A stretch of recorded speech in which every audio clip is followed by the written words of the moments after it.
From the Boston Red Sox will lead off for the Cardinals. Lugo was designated for assignment by the Red Sox. Just things did not work out too well for him in Boston.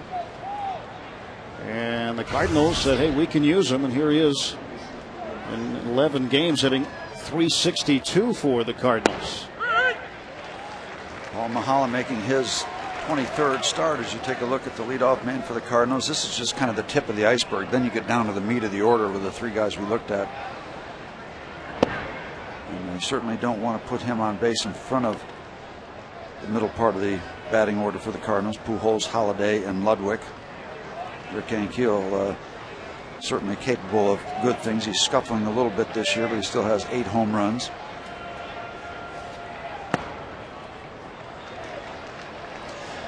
Paul overall 6-6 with a 4.75 ERA. As we said, 23rd start of the year. His second against the Cardinals. The first one, as Tim mentioned in the open, was quite good, and he's had good numbers overall against St. Louis. There's another strike. Just 3-3 in his 8 starts career-wise, but an ERA under 2.5. So he's done his part of the bargain. Carpenter is going to be a challenge, as will the St. Louis hitters. 3-2 pitch. A roller to the left side, cut off by Andy LaRoche, and just too late. So an infield single for Julio Lugo starts the ball game. Let's take a look at the rest of Tony La Russa's lineup against the Pirates. Brought to you by Southwest Airlines. Rick Ankiel will bat now. Albert Pujols to follow. 10 for 19 against Paul Mahala. I wish you hadn't said that.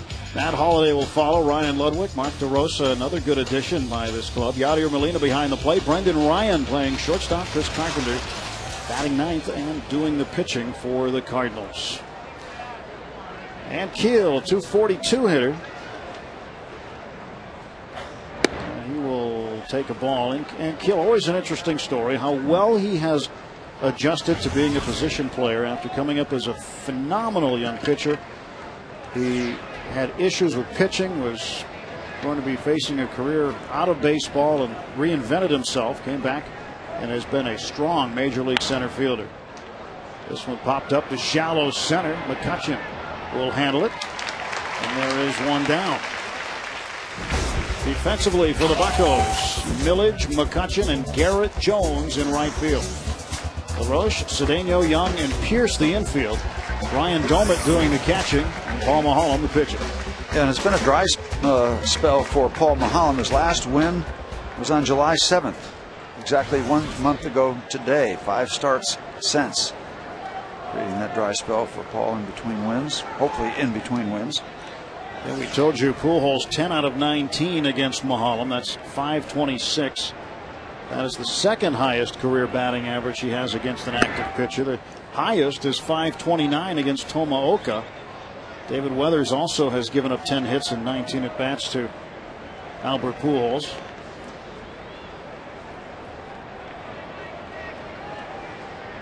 One ball, no strikes. Now the other side of the coin is that Albert Pujols has hit into 15 double plays. So if he hits the ball at somebody on the ground in the infield, usually it gets to them quick enough where you've got plenty of time to turn to. He very seldom misses hitting a ball solidly. And that one is inside and low. Take a look at our Barrel League leaders stat. Double plays forced. National League leaders John Lannon, John Garland, Joel Pinheiro, who will pitch 2 days from now, and Paul Mahala has forced 18 double plays. Barrel.com, definitely worth the click. We'll see Pinheiro in the last game of this series. 2-1 to Albert Pujols.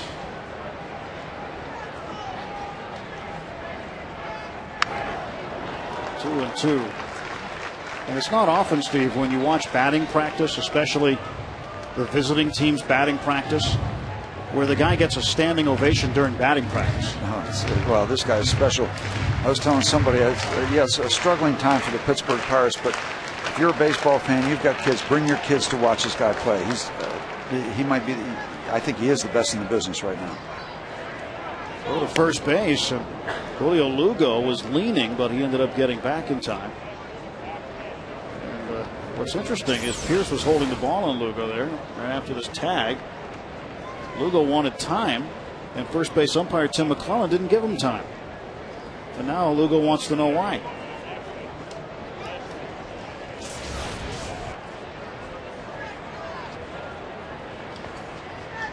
That was a little strange. Typically that's going to happen if you ask for time as a base runner. You go to get it. Oh, he picked him off. Lugo fell asleep at first base. I think he still had that previous situation in his mind, and Paul Mulholland quick over. Yeah, he's still talking about that play, and bang. Caught you. Nice work by Paul Mulholland. That was a quick move. Paul likes it. So 2 down, nobody on, and the 2-2 pitch to Pujols. 3-2. Matt Holliday out on deck, so it is a very tough lineup right now that the Cardinals are sporting with the additions of Matt Holliday and Mark DeRosa. Do you pitch around Albert now? 3-2 popped up. I like that. I don't like the whole concept of pitching around somebody. I know in certain situations it makes sense, especially in a reliever situation, ball game on the line late. But as a starter, eventually you want to find out if you're good enough against everybody. I mean, that's the mindset you should have. That's the way you should be thinking. Now there are obviously certain situations where it just makes sense. Pujols with a base hit. He is now 11 out of 20 off of Paul Mulholland. Let's take a look back at the play of the inning so far. Julio Lugo falling asleep at first base. There was an album called Living in the Past. I think it was Jethro Tull. He's living in the previous situation, and now they add insult to injury. But again, he was still steamed because on the play before he dove back on a pickoff attempt, called time, and first base umpire Tim McClellan refused to give him timeout. Too bad. Still got to pay attention. Matt Holliday takes outside ball 1. There's a lot of things in life that you don't like, but you go on with your business, and if you can't let that previous situation go, well, then sometimes you get burned. It's like a pitcher who gives up the home run and can't forget about it. Holliday pounds this one foul. 1 ball, 1 strike. And Matt Holliday, who had adjusted his swing a little bit in Oakland and then went back to what he was doing last season when he split his time between Colorado and the A's, and he added 100 points to his average since the 10th of May.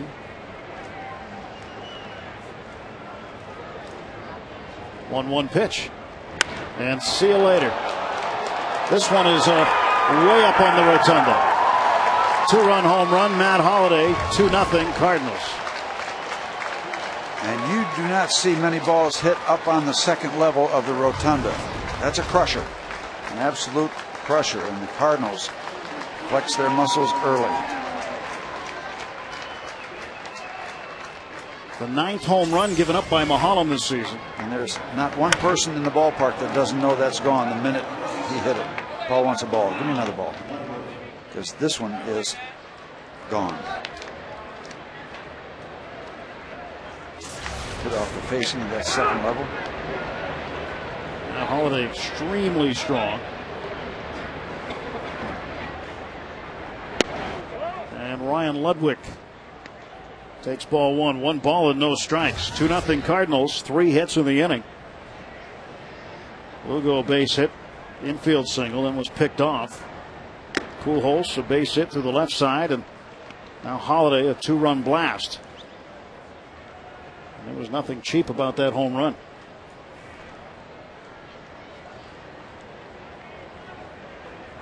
One and 1 to Ludwig. 1-2. This one just sounded like one off the bat.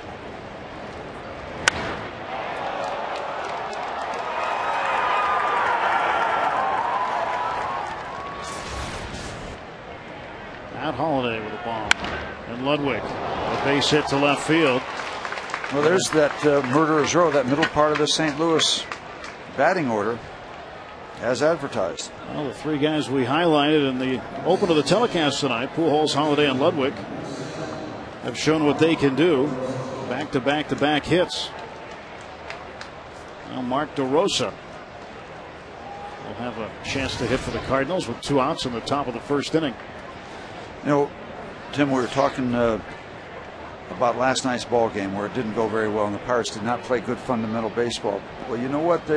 If you're going to bring a lot of youngsters up, they talk about growing pains, and it's correct. A lot of these guys perhaps could have used more time for that repetition category in the minor leagues. When you perfect that and you get those plays down where you don't have to think about them. So could be sometimes you just have to pay the price if these guys are here before they should be. DeRosa takes that ball down and in. 1 ball, no strikes. On the other hand, you know, it's a ball game, and even the best of teams have those kind of ball games. It's just that when you're scuffling, they are magnified, and they seem to take on a life of their own. 1-0, right at Andy LaRoche. So 2 runs come across on 4 hits, and Matt Holliday hits his 4th home run with the Cardinals. Chris Carpenter coming up.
Base.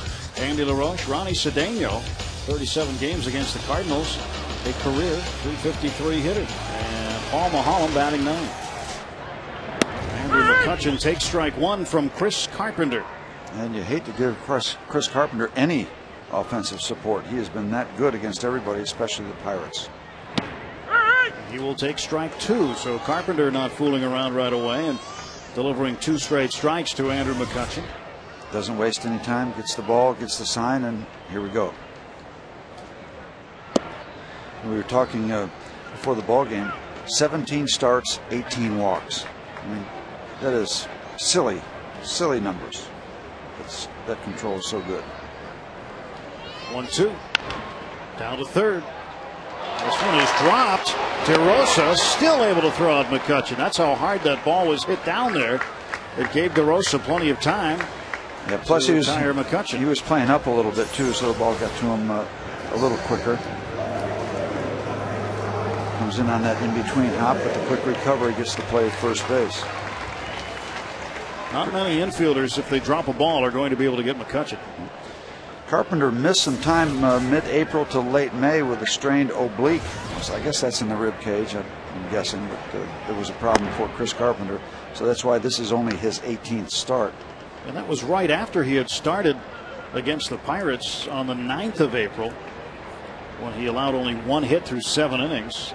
The Cardinals would win that game 2-1. Struck out 7 in that effort, and then he went to Arizona and actually strained his oblique while swinging the bat and missed some time. And this one right down to DeRosa, and Millage is gone. Overall numbers for this right-hander, former Cy Young Award winner in 2005. couple of complete games, 10-3, 2.10 ERA.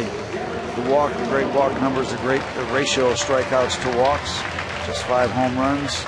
10-3 with a 2.10 ERA out of Exeter, New Hampshire. 34-year-old Chris Carpenter, 6'6", 230 pounds.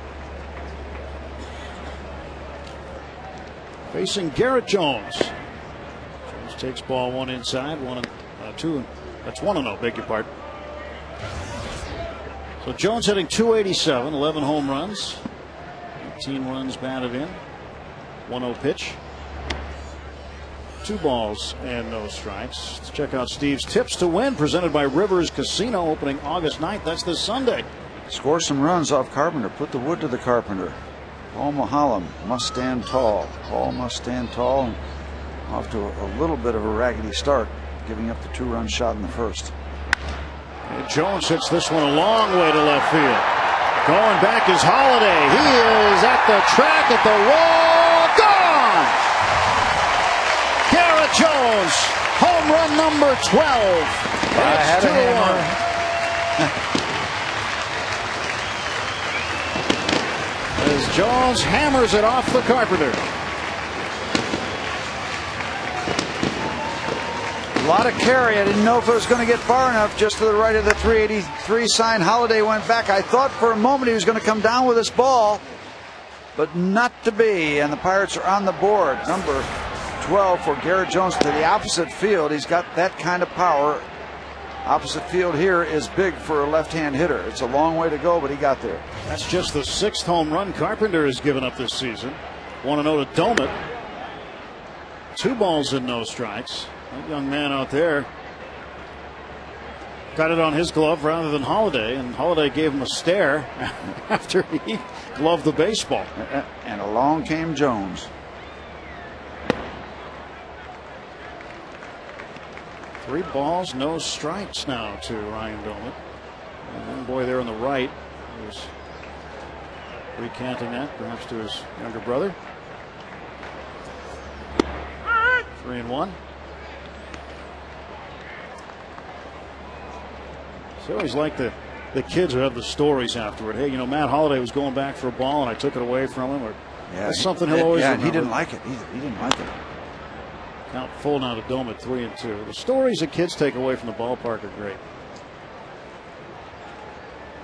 It's part of the great experience that you can have coming to a big league game. Proud dad. Payoff pitch coming to Ryan Domit. And Domit hammers it deep to right field. This ball is gone. Solo home run, Ryan Domit. It's tied the ball game at 2. Hey, you talk about getting a bad taste out of your mouth from last night's ugly ball game. Bang, bang. That game is gone, and here are the Pirates trying to go toe-to-toe with the St. Louis Cardinals. And for the first time this season, the Pirates have hit back-to-back home runs. That was a BB laser trail inside the foul pole just above the 320 sign.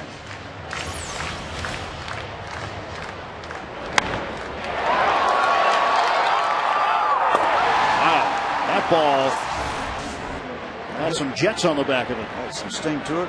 One of those that doesn't really embarrass the pitcher because just gets out so quickly you don't have time to really have to feel bad about it. It's not that towering fly ball that takes forever. It embarrasses you longer. Delwyn Young fouls it back. 0-2 to Delwyn. Look at the pitch location from Carpenter. Belt high and goodbye.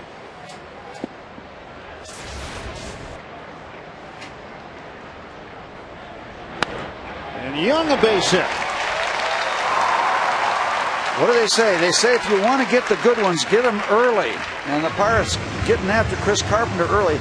And you go back to the David and Goliath scenarios the Pirates have played this year. They beat Oswalt. They beat Peavy. They beat Santana. They beat Lincecum. Quite an impressive list of people that they have come up against and won. Very impressive list of pitchers, and making a run at Chris Carpenter here in the first inning. The good ones get locked in, so pile up what you can as early as you can. Putting the wood to the Carpenter right now. They are right now on the bottom of the first. Tied the ball game. Go ahead runs on. Pitch to Steve Pearce. Takes on the corner for a strike. Pearce, was it last night? The good at bat, the ringing double of sliding away from the center fielder, the Arizona Diamondbacks. He put the wood to that ball. 0-1. And Pearce looks at it low. 1 ball and 1 strike.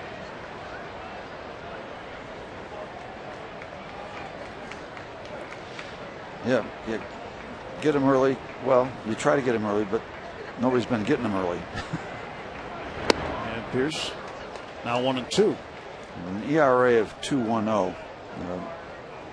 Was doing much against him. This guy started out with the Toronto Blue Jays, did Chris Carpenter. Had some decent years there, but then after serious physical problems, came back and found his big years with the St. Louis Cardinals. Pearce strikes out to end the inning, but the Bucs dial long distance in the bottom of the first. Garrett Jones with his 12th, and Ryan Doumit with his.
Top of the second, 2-2 ball game. Yadier Molina facing Paul Mulholland. Mulholland gave up 2 in the first. Looked like the Cardinal hit parade was on, and the Bucs back-to-back home runs. Paul, you get a redo, reset. And Molina takes strike 2.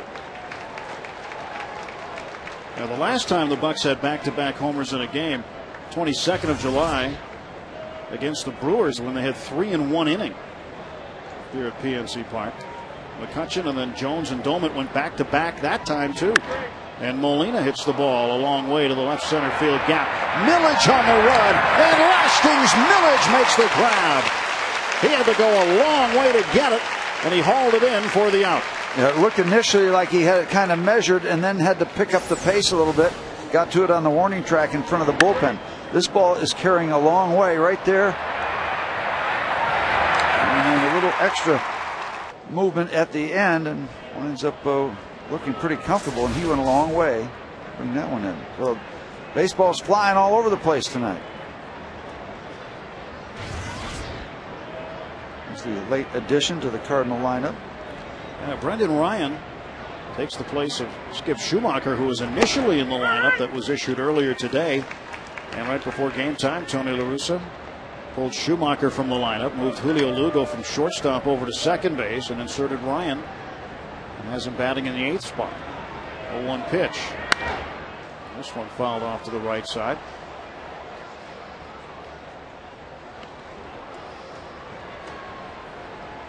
One 1-800-SAFE-AUTO reminds you you're safe at home with Safe Auto, proudly supporting the Obadiah Cole Foundation for prostate cancer screening and awareness. Early detection is the cure.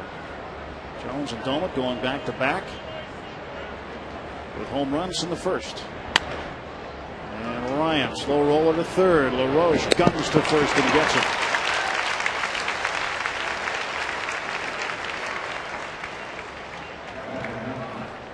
Two men are out.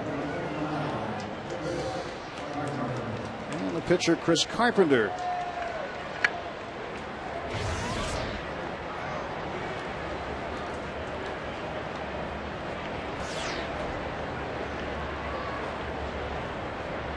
And the pitch misses for a ball. There was one other time this year that the Pirates went back to back. That was in Cincinnati on the 11th of April, and Ryan Domet had one of those too. It was a grand slam, and then Adam LaRoche hit a home run to back that up. So actually 3 times this year now they've gone back to back with home runs, and Domet has had a home run each time. And Carpenter takes a strike, 2-1. Plays well with others on his report card.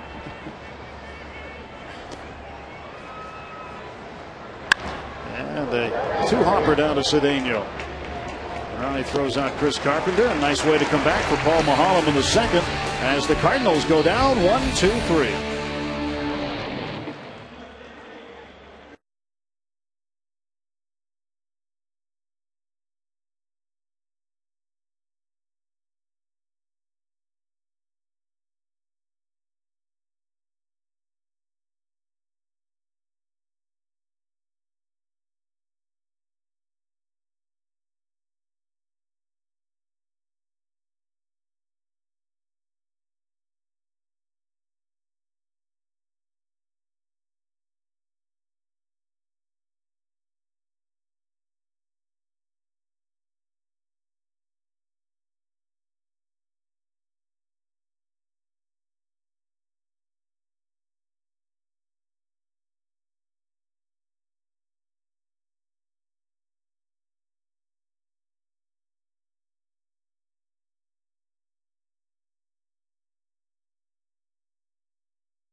We're going to have to stick together. When you have a young team like this, you're going to make mistakes, but you have to minimize them. It's going to be tough, but it also good opportunity for most of these guys. That's our Geico quote for tonight. Andy LaRoche takes a strike from Chris Carpenter here to start the bottom of inning number 2. And this is a young team, the youngest in the majors. Curveball in there for a strike. I got just a personal philosophy about that whole subject, Tim. I kind of think that you're your own leader. I also acknowledge there are guys who are great examples about how to go about your craft. And this is going to be the easy strikeout here. LaRoche is down on strikes. But, yeah, I think that that motivational tool that you're looking for is your bathroom mirror. That sucker doesn't lie to you, and you got to answer them. But there are examples. I love examples of guys that really are professional, go about their business. Those are the guys I think that you want to look at, and those are the kind of players you want to. Or that's the kind of player you want to be. So Ronnie Cedeno, 1 ball, no strikes. Cedeno with a career .353 average against the Cardinals. Spent the bulk of his career with the Chicago Cubs, so he has seen a lot of the Cardinals in the past. And he swings and continues to hit well against the Cardinals. Base hit up the middle with one out for Ronnie Cedeno. Cedeno's done well. It's sort of like he's had a new lease on life since being sent over here from the Mariners. He has not missed a beat when you talk about the quality shortstop he's played, and he's held his own and then some with the bat. He's not done anything not to like. He's done a like to like.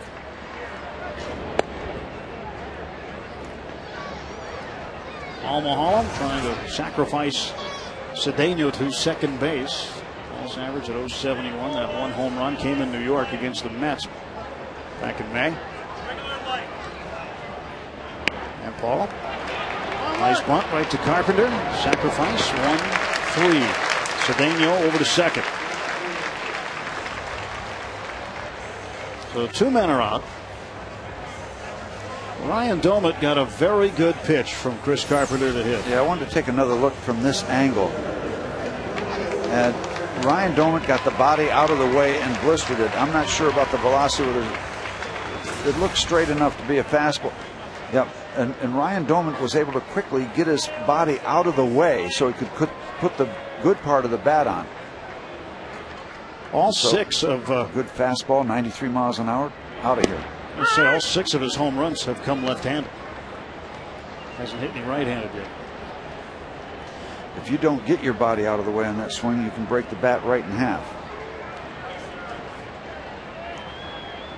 McCutcheon is 0 for 1. He grounded out to third. And hits this one wide of third, 0-2.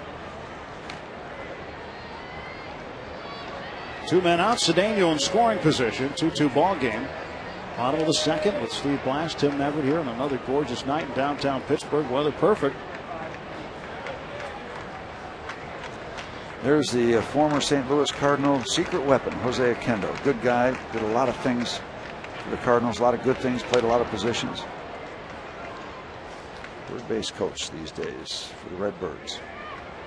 Secret weapon. Yep. I guess that's a good thing when you're called the secret weapon. Yep. Well, first of all, that means they know who you are and what you can do. No secret about a secret weapon. No. And the 0-2 pitch is looped back a short. Brendan Ryan will make the grab. That'll do it for the Bucks in the second. They leave a man, nothing across. Chris Carpenter and the Cards tied with the Bucks.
And by Day Automotive, we're going to make your day. Julio Lugo takes strike 1 to start the third inning. Lugo got a base hit and then was picked off of first base. 2-2 the score. Pirates with back-to-back home runs by Garrett Jones and Ryan Doumit in the first inning to tie the Cards. after Matt Holliday hit a 2-run blast, scoring Albert Pujols. Lugo looks at that breaking ball for a strike. 1-2. Nice separation for Paul with that curveball and the sinking fastball, down and away, and then the slow hook.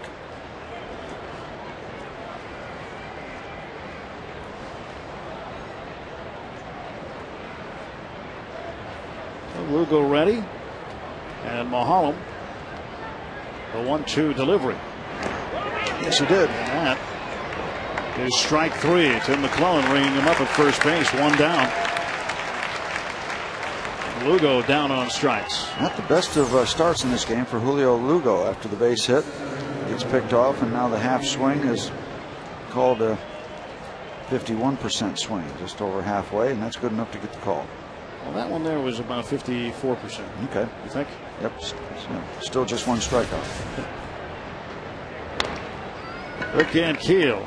He flied out to McCutchen in center. He's 0 for 1.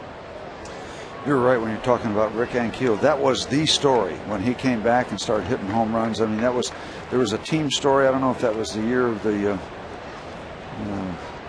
There was another team that had a lot of attention, but that was the team. This was the individual, Rick Ankiel. He was down and gone. It was painful to watch him because I had lived through what he was living through, and well, I just give him all the credit in the world. That's a long climb back up. No balls, 2 strikes. And he got him with a breaking ball. Threw that breaking ball at him twice. Yep. Once he looked at it, the next time he fished for it. So Ankiel down on strikes, and Mahalam with 2 strikeouts in the inning and in the game. Well, you can understand it. This guy's a former pitcher, and he has made that transition, but still vulnerable, as maybe a lot of pitchers would be, to that big sweeping breaking ball. And I'm sure that Rick Ankiel would like to see all fastballs. Make life a lot easier for him. Well, this is the guy you want up with nobody on base. If at all. How come he never has flu-like symptoms? He never has an oblique, flu-like symptoms, a blister. Plays all the time.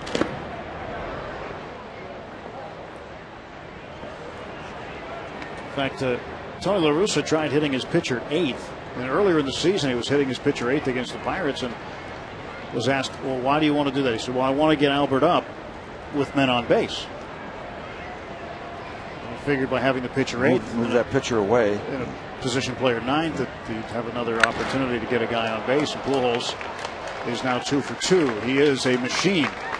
He continues to get base hits off Paul Mahalam. That's his 12th career hit off Mahalam.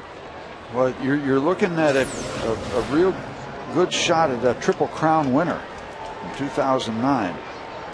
And so I said, if you're kind of on the fence about this weekend, bring your kids out. Watch this guy. He's special. You might not see too many more like Albert Pujols. The Triple Crown so rare. The last guy to win the Triple Crown was in 1967. Yes. Carl Yastrzemski did it with the Cardiac Kid Boston Red Sox team, managed by Dick Williams, a recent inductee into the Hall of Fame, went in last summer. And Yastrzemski did it in 67. You want to hear a real trivia question? What Triple Crown winner was not the MVP? That happened in 1942. Ted Williams, Triple Crown. Joe Gordon was the most valuable player. Bizarre. Well, right now, if the season were to end today, Pujols, I believe with his 2 hits, he's just passed David Wright of the Mets into 3rd place in batting average, but he leads in home runs with 36, and he leads in runs batted in with 97. Prince Fielder 2 behind him with 95, but he has a legitimate shot to win in all 3 categories: average, home runs, and runs batted in. He also leads the National League in runs scored with 85, total bases, grand slams, on base percentage, slugging percentage, extra base hits. Do I need to go on? No, but what can he do for you in the home run derby at the All-Star game? I mean, come on. Well, Louis Durante, the bullpen coach for the Pirates, was his pitcher in the home run derby. I interviewed Louis, and he talked about that. What a thrill, and good deal of pressure on the pitcher in those kind of things.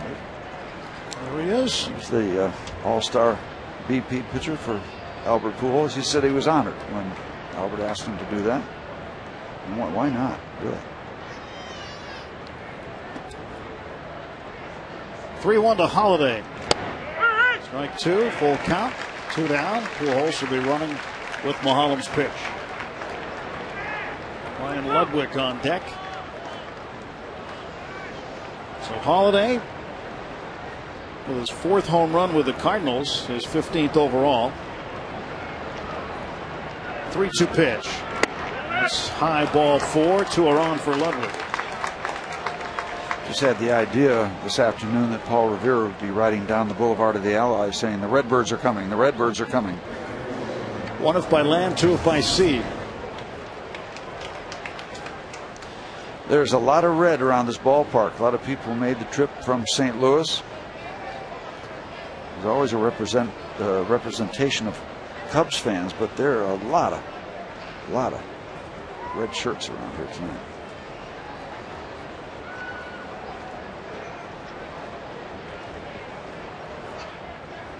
Ludwig swings and hits this one to right field. Here comes Jones.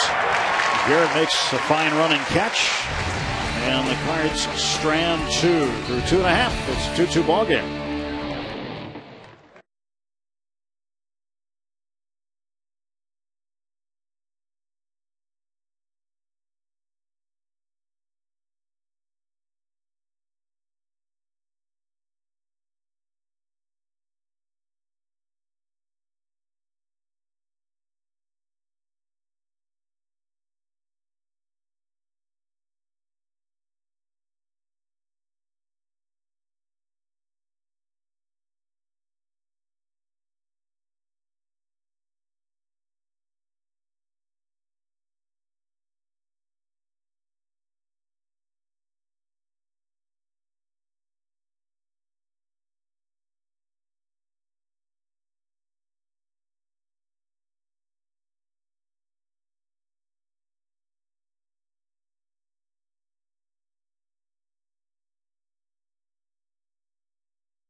In 8 innings, Marty O'Toole allows 7 hits to win it 7-2. That's our this day in Pirates history, thanks to Day Automotive. Lastings Millage 1-0. Carpenter's pitch. First strike. The hanger Lastings would like to have that back. Last 6 starts before tonight for Chris Carpenter, a total of 8 runs allowed in 6 starts. Millage pops it up right side. That will just beyond the reach of Yadier Molina. Tony La Russa, the manager, down there in the well next to the dugout, trying to give Molina a hand. Yadier Molina gave it a run, but just goes as a strike. 1-2.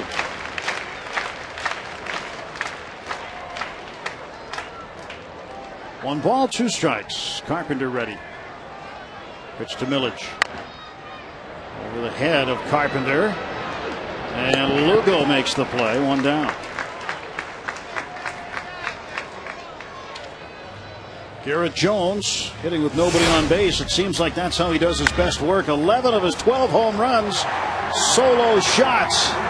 Just out of the reach of Matt Holliday. And Garrett Jones got the Buccos on the board. The first back-to-back home runs. Domit would follow with 1 to right field.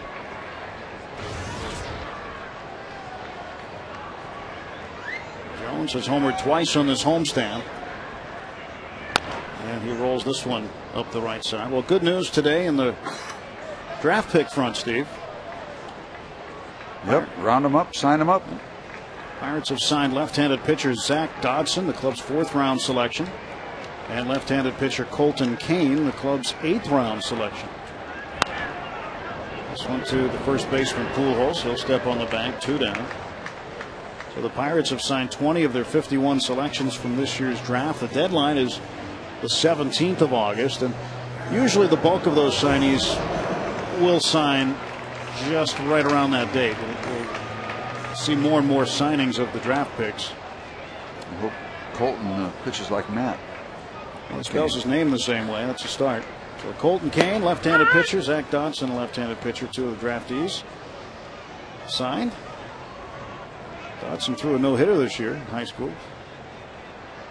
0-1 pitch, and Domet lines this one foul. And Domet hit an absolute frozen rope out of here.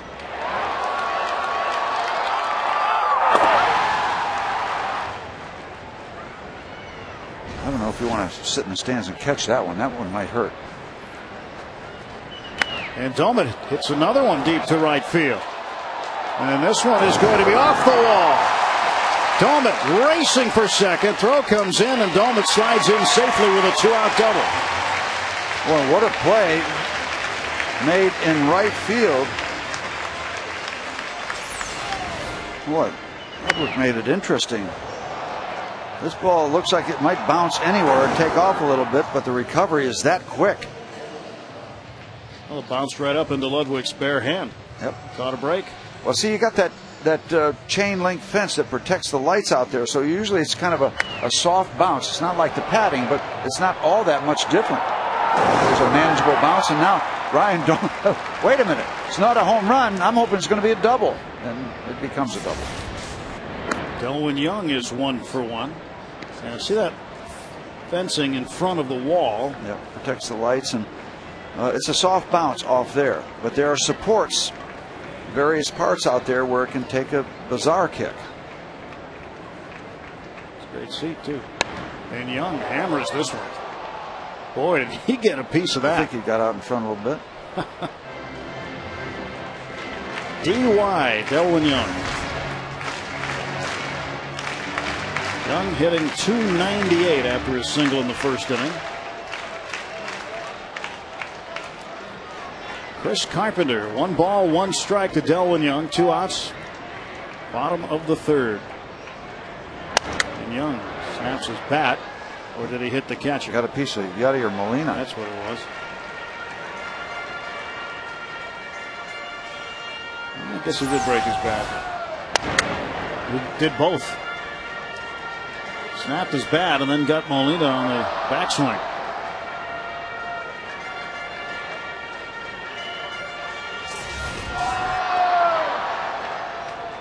He's going to give Molina a chance to clear out the cobwebs.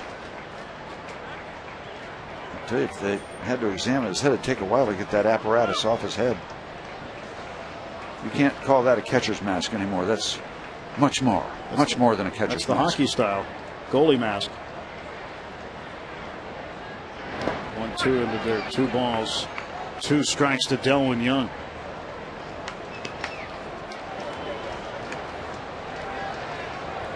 Well, good to see the Pirates sign those 2, Dodson and Kane. I know those guys were close to signing them. Neil Huntington, the general manager, happy to get those 2 done. Getting down to Pirate City in Bradenton. Young goes the other way. That's going to get down for a hit, and around third comes Domet. He will score, and into second base with a run-scoring double is Delwyn Young, and the Pirates lead it 3-2. Well, how about a little 2-out action for yourself? A ground ball to second, a ground ball to first, back-to-back doubles, $3-2. Nice job going the opposite way. That ball, like a little sinker, turned over and sinking down and away against Delwyn, and didn't try to pull it, didn't fall into that trap. Gets himself an RBI double. And a good jump off second base, going on contact with 2 outs. Delwyn was able to score easily. 1-0 now to Steve Pearce. So back-to-back doubles in the 3rd have produced a run with 2 down.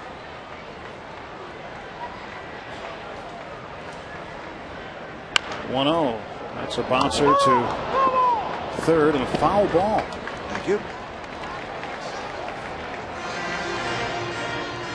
Delwyn Young going the other way. Pitch outside part of the plate and went with it. Just slicing the ball. Have to hit it where it's pitched. Get deep in a count. Sometimes you shorten your swing anyway, but Delwyn Young is taking the ball to the other side of the field. And he is at second for Pierce, and Pierce has this one fall in for a base hit. Young coming around, and he will score. And a 2-out RBI single for Pierce. It is 4-2 Pirates. Nice. Fourth RBI for Pierce. Nice recovery after Steve struck out his first at bat. Just kind of flares it into short right center field. Pirates having a little fun here in the bottom of the third. Well, the Baby Bucks have brought their bats with them tonight.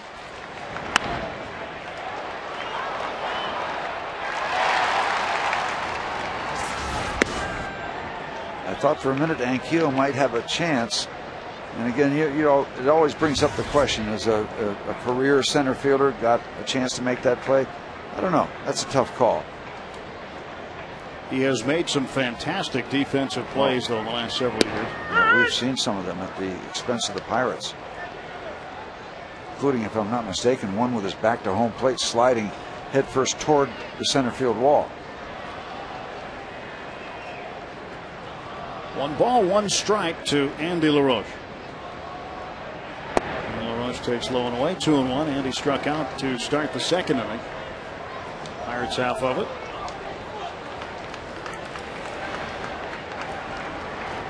This is a weird thought, and I know it's not going to happen, but you might think with 2 outs, you wonder, well, Steve Pierce doesn't have any lead at all, so the Cardinals are going to get the third out here. I just wonder if they take a chance of stealing, just try to get something cheap. Well, the Pirates put 2 across on 3 hits, and they leave 1.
Win the Manager of the Year award. That storied franchise. Well, had a lot of good managers. Yeah, the guy did that I like a lot. A lot of fun to be around. He's old time. He's a lifer. Good ball gamer. Give you the actual answer. I can next give half inning. you his nickname. I don't think he'll give it away. The White Rat, they called him. That was his nickname. Really quite flattering. That award goes all the way back to 1912 when they first started honoring Major League managers. Not really. 1983. 83. Okay. You making stuff up again? Again? What is outside to Mark DeRosa, 2-1. A 4-2 Pirate lead in the top of the 4th inning. Pirates have been successful when going back-to-back home runs in the 1st inning. Jones and Domet, and back-to-back doubles in the 3rd. Domet, Young, Pierce would add an RBI single, scoring Young. All that coming with 2 outs.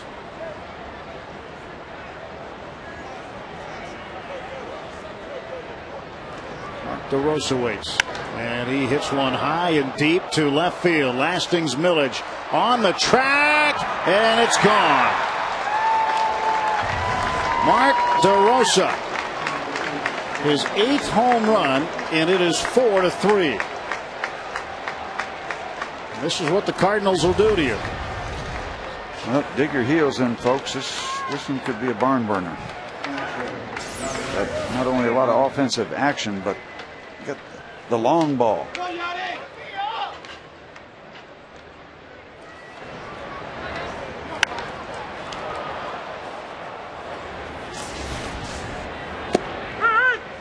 Now Yadier Molina will fly it out deep to left center field his first time up. 0-for-1.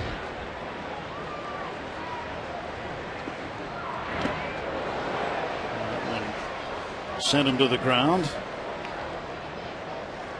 Mark DeRosa came over from the Cleveland Indians. He played here in interleague play, and then that next week was sent to the Cardinals a few days after they left.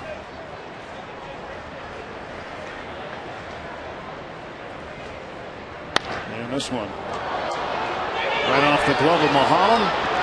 Did he get him? Yes, he did. Wow. Who am I? Where am I? What have I done?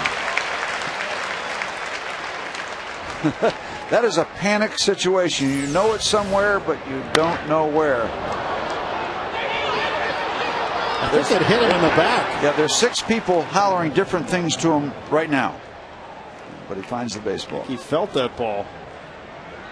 I'm going to call that 1-1 to 1-3 on the scorecard. 1-1 to 1-3. There you go. Pretty quick at the end there, Paul. Nice quickness. Brendan Ryan way out in front. 0-1.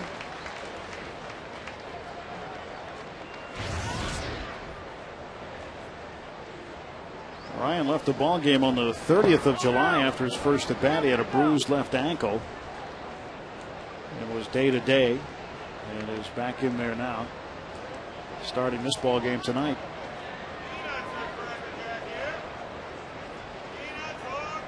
He was the leadoff man for the Cardinals for 19 games, had hits in 13 of those 19 games, and now hitting at the bottom of the order, batting 8th in front of the pitcher Chris Carpenter.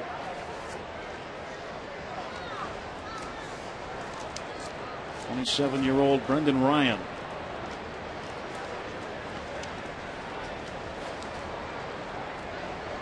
It's interesting. You look at this Cardinal team, and you just think of a barn burner with so much talent and certainly pitching in Albert Pujols, but they're 59-51. They're 8 games over 500, so they haven't been tearing the league up. They're right at the top, but it's not like a 25-game over 500 program at this point in the season for the Cardinals. Ronnie Cedeno throws out Ryan. 2 men down. So the solo home run by Mark DeRosa, and now 2 ground ball outs.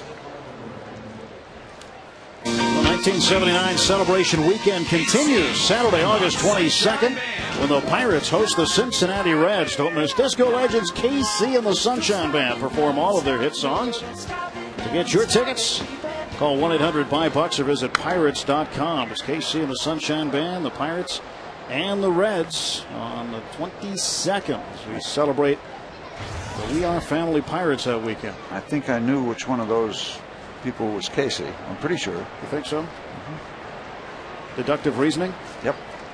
Process of elimination.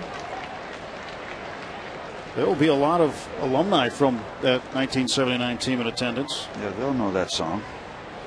Guys like Dale Berra, Bert Blyleven, John Candelario, Mike Easler, Phil Garner, Grant Jackson, Bill Madlock. We go on and on. Dave Parker.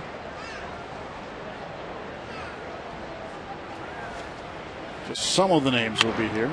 Carpenter pulls this one foul at the left side. 4-3 Pirates. 2 home runs for the Cardinals. Matt Holliday, a 2-run shot, and Mark DeRosa, a solo bomb. And for the Pirates, home runs by Garrett Jones and Ryan Doman.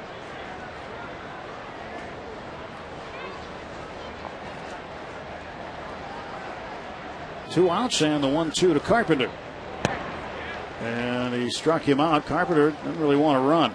Doman throws it down to first, and Carpenter will give himself up. So we're through 3.5 innings.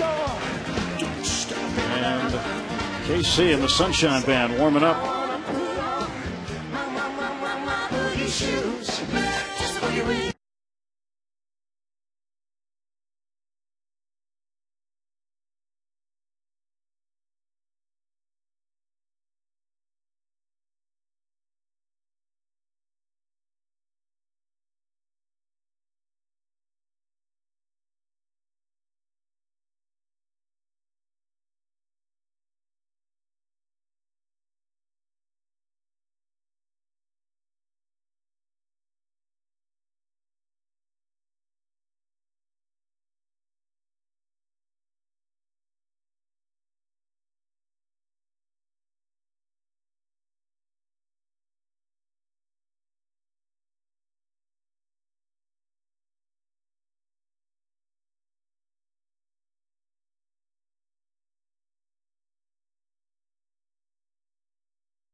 Bottom of the 4th.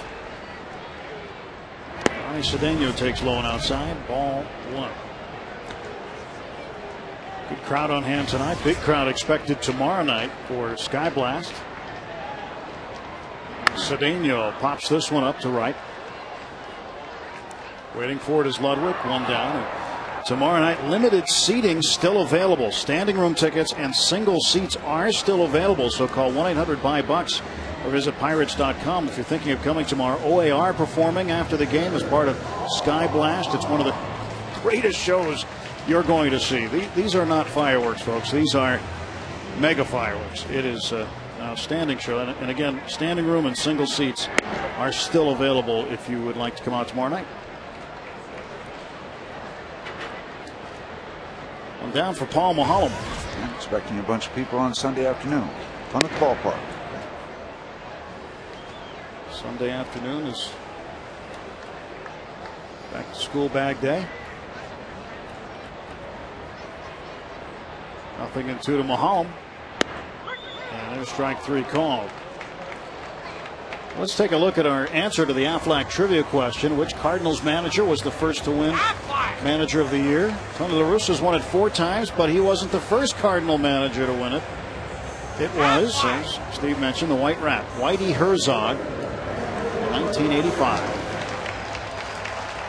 1985, the Redbirds played Kansas City in the World Series. Ozzy. They liked to run, didn't they? That team was built for speed. Yep. Vince Coleman part of that group, I think. They played on a track, like an Olympic track. The AstroTurf was fairly hard, and they ran so well. They were a very fun team to watch. 1-1. Tommy Herr was on that team, but he could not run. Trust me. And McCutchen can run, but the throw from Brendan Ryan beat him to the bag. We're through 4. Pirates up by a run.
AT&T, the nation's fastest 3G network.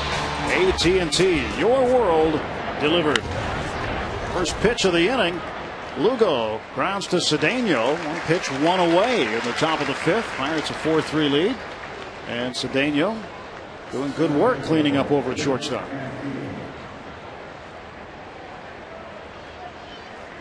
Can Keel 0 for 2. Flied out and struck out.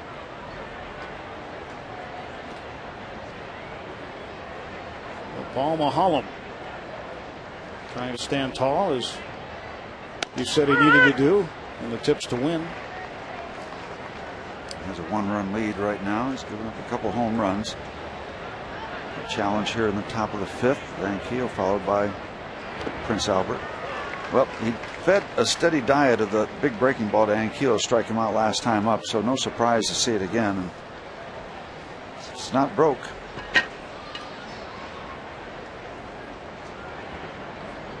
Fix it till it is. Broke. The hook? Nope.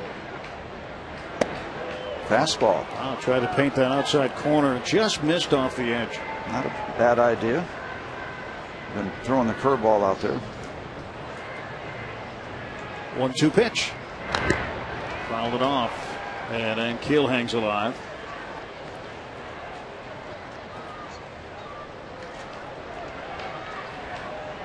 One ball, 2 strikes.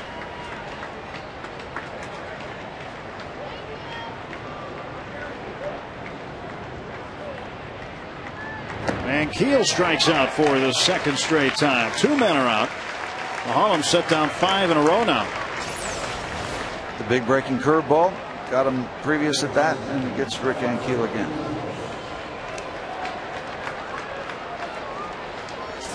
So since giving up that solo home run to Mark DeRosa in the 4th. 5 in a row. Here is Albert Pujols, who is 2 for 2. 2 base hits.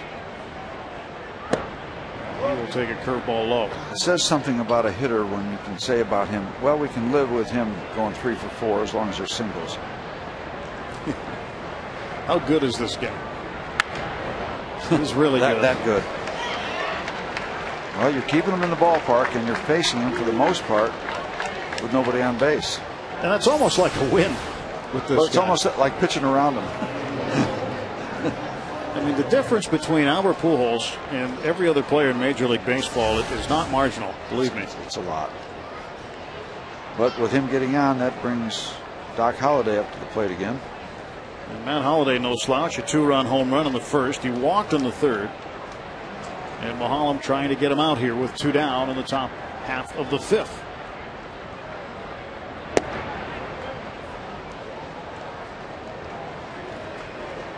Saw Matt Holliday once in Arizona when he was a member of the Colorado Rockies. Hit a home run to dead center field with a broken bat. Blew his bat up at the plate, and the ball traveled about 420 feet. And this ball is out of play down the right side. We talked about these guys in the open. You talk about doing well. These guys have all done well, especially Albert Pujols. 3 for 3. He's on base again. Holliday hit a blast. Ludwig 1 for 2 with a base hit. Here is the 1-1 from Maholm to Matt Holliday. And that is a fair ball. Dolman will throw him out. Good work by Paul Maholm. We're halfway home. The Pirates hanging on to a 4-3 lead.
prior to the game on Federal Street, and all kids, just like that one there, get to run the bases when the game is over. Got to come out and get your back to school bags.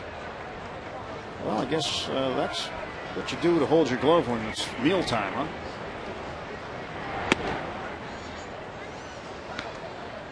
Only thing missing on that glove was a visor. Hastings Millage, 1-1. 2-1 now to Millage, who is 0 for 2. A couple of ground outs. One to third, one to second. Did you remember it's Dollar Dog Night here at the ballpark? I did remember. Did you bring a dollar? Yep, I got a dog. Take care of that between innings. Hastings Millage has now grounded out to second, short, and third. 2009 Pirates Baseball on FSN Pittsburgh is brought to you by Southwest Airlines. Southwest Airlines is ready when you are. Go to southwest.com, grab your bag. It's on. Majestic cruising on down the river with a full complement of passengers. Here's sight. Garrett Jones would like to put a ball on that boat. He's capable. You know, there's been hitting some out there to the upper part of the right field stands. I've been watching the pitchers take batting practice early in the afternoon. Zach Duke has been hitting them out there lately. And this one to left field. It's dying on Holiday, but he makes the catch for the out. Here's the Majestic cruising in among all the other vessels on the Allegheny. Yes, that time of year, the boaters are out. There'll be all kind of watercraft out there tomorrow night around the fireworks barge. Light up the city, and boy, the sound reverberates off those buildings. It's wild. Dome at first ball swinging. Here comes Holiday. And a 7-pitch inning for Chris Carpenter. And the Cardinals are out of it easy. 1, 2, 3 go the Pirates. We'll head to the 6th when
The way I started out, and our infield instructor, Perry Hill, is one of the greatest in the game, and he's been working with me a lot.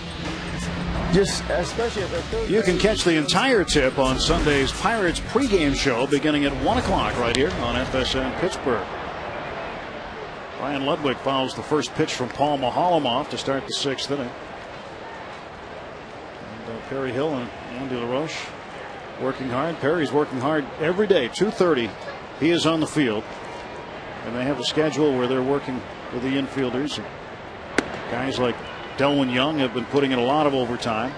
Luis Cruz, who is here, has been working a lot, and Ronnie Cedeno now finds his way to the ballpark earlier as a result of getting the opportunity to work with Hill.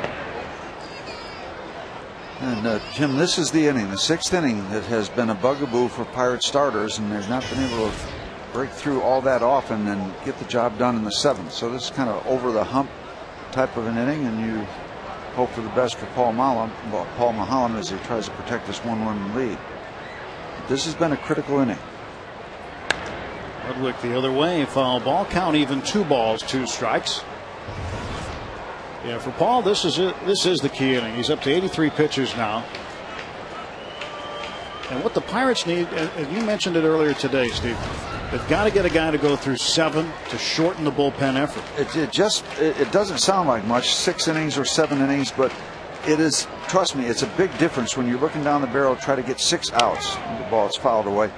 You know, after the 6th, you still got a third of the ball game. You got the 7th, 8th, and 9th, but you get through that 7th, you're looking at the finish line. It's a whole different mindset for manager John Russell, the pitching coach, and everybody in that bullpen. You shorten that down, and it is a big, big item. Here comes the 2-2 from Maholm to Ryan Ludwig. Right at Cedeno. He's been like a vacuum cleaner over there. And he throws out Ludwig. Check out how we got to this point. Tonight's game summary brought to you by A&L Motors. Garrett Jones, his 12th home run of the year. And the very next batter, Ryan Domit, hitting his 6th. Pirates with back-to-back homers for the 3rd time this year. Matt Holliday 1 for 2 with a 2-run shot. And Domit also hit a double and scored a run in the 2-run 3rd inning. The Pirates have scored their 3rd and 4th runs. Well, you reminded me of something, Tim. You talked about a vacuum cleaner. Bob Prince used to say, give me a Hoover. Time for a Hoover. So, good thoughts. Was that before or after he ordered the screwdrivers? And Cedeno unable to get that one. Mark DeRosa finds his way on for the 2nd time. He had a solo shot back in the 4th. Yeah, and Ronnie would say to you that he should have got this ball. It looked like it might have gone under his glove. Gets over there.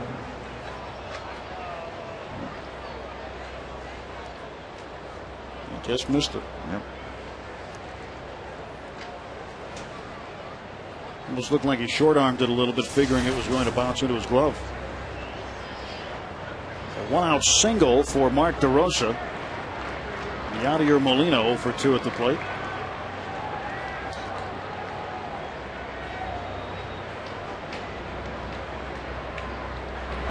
Molina foul down 3rd. Strike 1. Yadier Molina is 2 for 8 on the current road trip.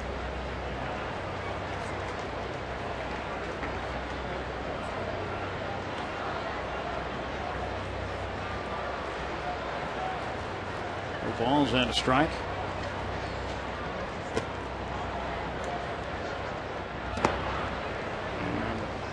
Pitch in the dirt. 1 ball and 1 strike.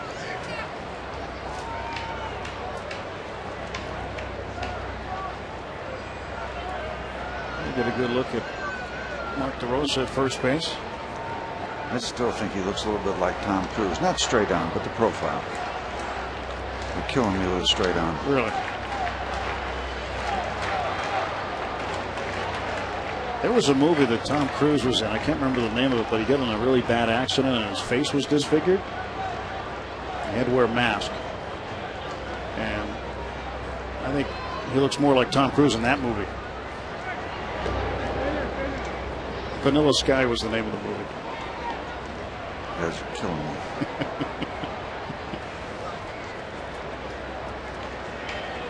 One and 1 to Molina.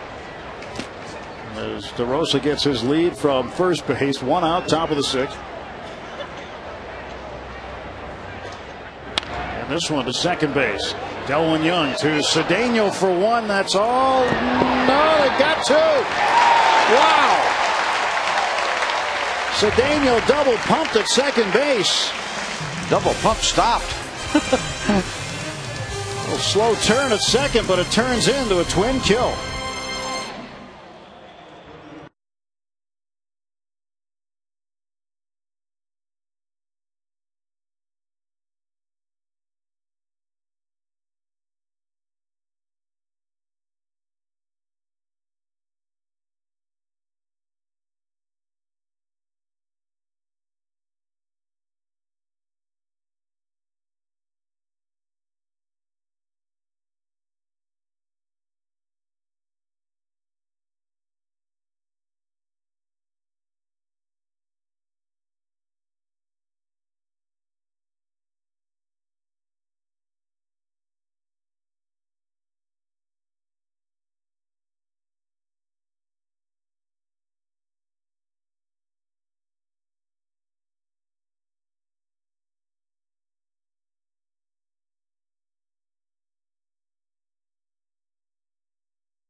Paul Mahalam hit it up in the air, knocked it down, and still was able to retire Yadier Molina the last time he was up.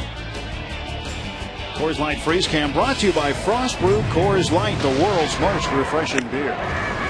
Delwyn Young leads off. Always good to have a catcher running when you're trying to make that play. I tell you what, that was the slowest developing double play you're going to see. Oh, yeah. And watch DeRosa, too, the base runner. Watch what he tries to do here to Ronnie Cedeno with his arm. Tries to trip him here. Grab him, and that's what Ronnie. And the whole thing got started because it was a slowly hit chop ball, so it gave DeRosa plenty of time to bear down on Ronnie Cedeno and try to take him out. And he slid way outside, which is all right. I mean, he's trying to break up the double play. Good hard play. 1-2 remains the count. Watch, he gives a little karate chop at second base. Young floats it out there, and he says, "Hiya!" right there. It's the shin grab. They played together with the Cubs. Quite unusual, but you see it every once in a while. There's Julio Lugo. They'll throw out Delwyn Young, one away. Last 7 Pirates, make it 8, have gone down in order. Well, you get the idea when Chris Carpenter gets locked in, he can run the table for a length of time. Pirates got 4 quick ones, and you might have to make those 4 stand up. Paul Mahalam doing a good job. I'd love to see him get on that other side of the 6th inning, and he did. Well, Carpenter, since the All-Star break, has been very, very good. He's 3-0 with an ERA of 1.13 since the break. And Pierce to the left side. DeRosa's got it. Goes to Pujols, and Pierce is gone. When you take a look at his last handful of starts, last time out 1 run, the time before that 1, then 2, then none, then 3, then 1. The only time he's really gotten knocked around, the Giants got to him on June 30th. That's the last game he has lost. He's 5-0 since.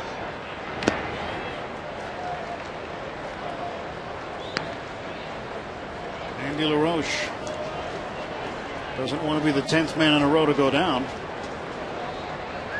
He was the first one of the string of 9 straight when he ended the 3rd inning. 2 balls, no strikes to LaRoche. Breakdown. 7 and 9 the last 2. Yeah, you see it getting very, very efficient. Well, this guy simply doesn't walk anybody, but now he's behind 3-0.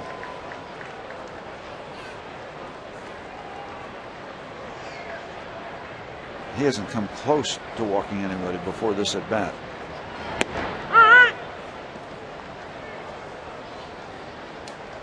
Well, he missed an awful lot of time due to the oblique injury. At the middle of April till the latter part of May. Considering that, he still has 10 wins.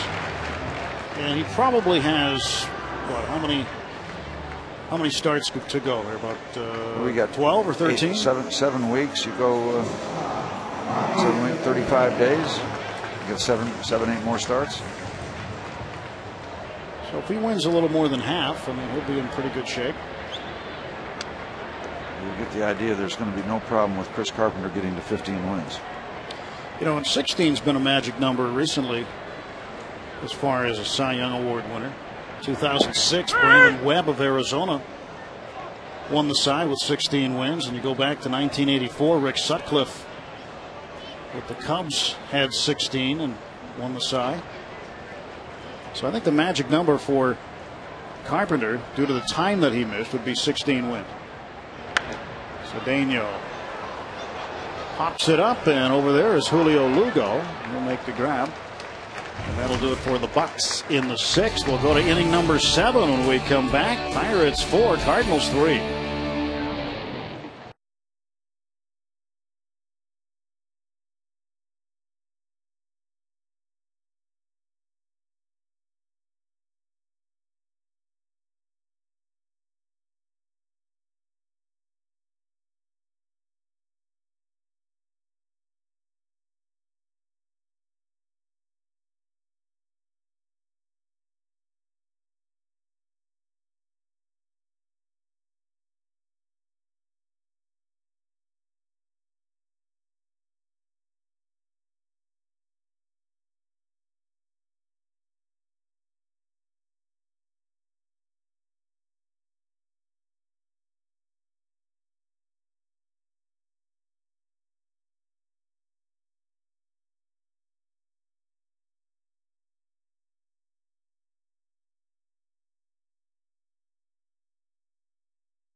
by Southwest Airlines. Southwest Airlines is ready when you are. Go to southwest.com. Grab your bag. It's on.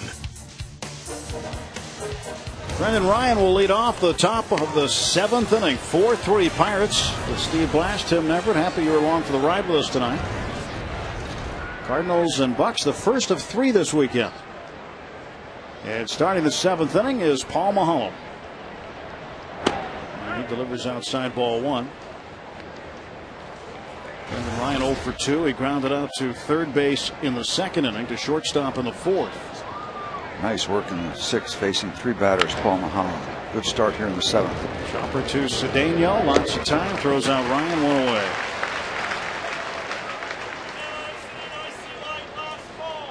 One down here in the top of the 7th inning. They're warming up now. We saw him there momentarily. Jose Escanio, Jose Escanio, one of the new call-ups from AAA. You're going to say Pedro Estacio. I was. Backer by Carpenter. And there's 2 down quickly. Paul's dealing. He's dealing. Escanio and Buchek. Now the Pirates. Jackson gone, and Donnie Veal on the disabled list. Jose Escanio was with the Cubs this year, early in the year, before they sent him back to Iowa. He pitched against the Pirates in May at Wrigley Field. And Buchek had a decent spring, a pretty good time in Indianapolis. Now gets a chance with the big club. So a little bit different look to the bullpen. We talked about the fact the bullpen's been struggling, and Paul Mulholland doing his best to stay out of the pen right now. On through 6 2/3. Julio Lugo now 2 balls, no strikes. Chance for Paul to have a very efficient 7th inning. Getting it done, sitting on a 1-run lead. Paul scheduled to lead off the bottom of the 7th inning. 2-0 misses. 3 balls, no strikes to Lugo. And Lugo, like Cedeno, when moving to his new team, it was like new life. And Keel on deck. Pitch. Ball 4. 2-out walk. That'll bring Ankiel to the plate. Now you're playing with fire. He has really handled Rick Ankiel, but it's important he gets him because. Wait a minute. This is an odd maneuver. Ankiel looks like he's going to the bench, and Khalil Green. Yeah, well, he has just dominated Ankiel the last 2 at bats. Just made him look bad with some very, very good breaking balls that he got strikeouts with the last 2 times for Rick. And now Tony La Russa wants the right-hander. Khalil Green, 3 out of 8 lifetime against Paul Mulholland. He wants to get a right-hander up there against him. So Khalil Green at the plate, and the throw to first base. Lugo picked off before on that step-off maneuver by Paul Mulholland. That was back in the 1st inning.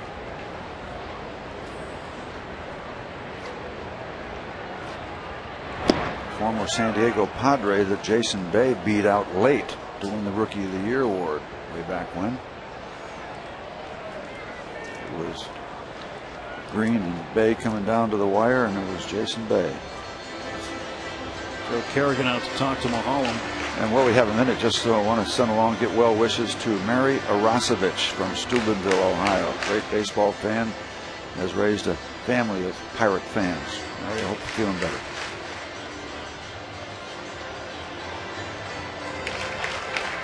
Khalil Green at the plate. He was activated last Saturday from the disabled list. He missed 27 games for the Cardinals due to social anxiety disorder and some anxiety issues. And now back playing again for Tony La Russa's Redbirds. 2 outs, top of the 7th. Lugo at first base, and Green pinch hitting for Rick Ankiel. And he goes to right field, and that's going to be in the corner and trapped. Off the wall it goes. Lugo's going to get waved around. Here comes the relay to the plate. And down to third base, Green, and he is out. And Andy LaRoche got spiked. Khalil Green got him good. But the ball game is now tied on a pinch hit double, scoring.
Go in the first inning when he fell asleep at the base. Pierce with a good tag and a solid throw by Paul Maholm. That's tonight's Mercedes-Benz E-Class attention assist of the game. Rookie Colby Rasmus in center field, taking over for Rick Ankiel. Khalil Green batting for Ankiel, drives in the tying run, and then was thrown out trying to stretch a double into a triple. He spiked Andy LaRoche along the way. Here's Ramon Vasquez hitting for Paul Maholm. So Maholm done 7 very good innings for Paul Maholm. And Vasquez, a pinch hit single. Well, let's roll the clock back a little bit here. And Khalil Green just slices it down into the corner. Jones going over. He's going to get it into Delwyn Young, who's going to get it into Ryan Domit, late for the play at home plate, but Ryan over to third base, and they get the final out as Green tries to stretch it into a triple. Doesn't work. Gets a little piece of Andy LaRoche, but nothing serious, and on we go. Go ahead run on. Let's get a run for Paul Maholm right here. Andrew McCutchen 0 for 3, and time is called at the plate by Greg Gibson, the home plate umpire.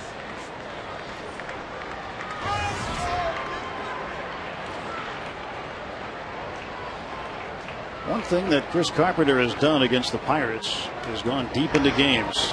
Run attempt fouled away. Not always easy being a third baseman, as Andy LaRoche found out here. Khalil Green finishing the play with his spikes high right into his knee. I think he bumped it. He didn't rip anything, so I don't think he got any metal on it. Bumps and bruises, all part of it.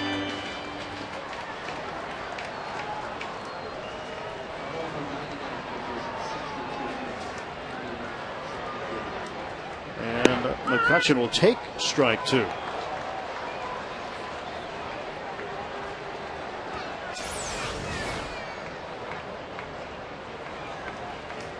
Breaking ball that Andrew McCutchen would love to have that back in a non-bunting situation. That's in the wheelhouse. That's a hanging slider, hanging curve. Lunchtime. 0-2. And this one to right center. Ludwig makes the catch, and there is one down for the Pirates in the bottom of the 7th. Those hanging sliders are they're pitches that they're pitches that both parties would like to get back. Carpenter would like to have it back because it's dangerous. Andrew would like to have that back and take a whack at it.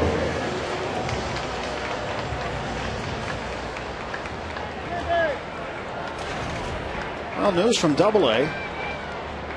The Altoona Curve in Manchester tonight. New Hampshire playing the Fisher Cats, and Tim Alderson, the pitcher grabbed from the Giants in the Freddie Sanchez deal, has a no-hitter going through 6. No disrespect, but can he get here by tomorrow?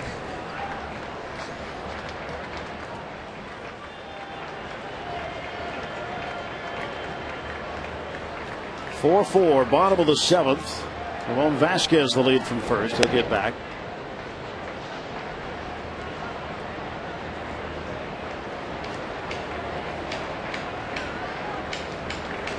Pirates AA team playing the Toronto Blue Jays AA team.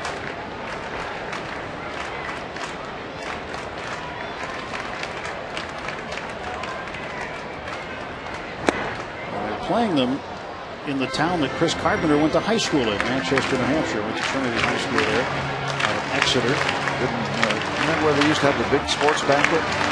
Yes. The newspaper used to put it on? Yes, the Manchester Union Leader. On the big hot stove. I went there 1 year for that. Big turnout, big, highly regarded sports banquet. Went there 1 year, and Ted Williams was there. It was quite an event.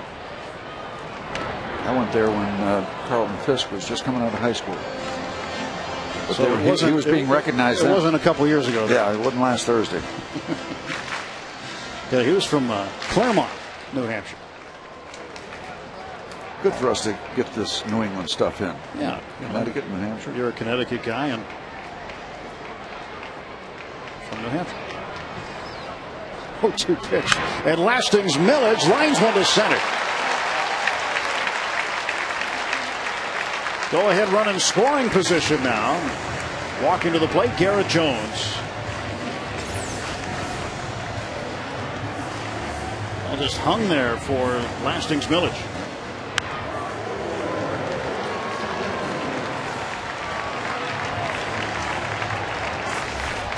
Everything straight up even.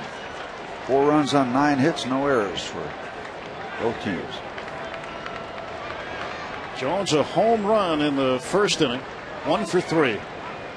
Don't need that right now. Would be nice. Don't need it. Need a base hit. Outfield playing very deep. A lot of room out there to drop one in for Garrett Jones. Yep.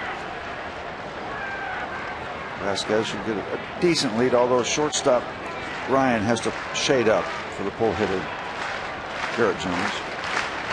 1-0 pitch. Fouled away. 1 ball, 1 strike.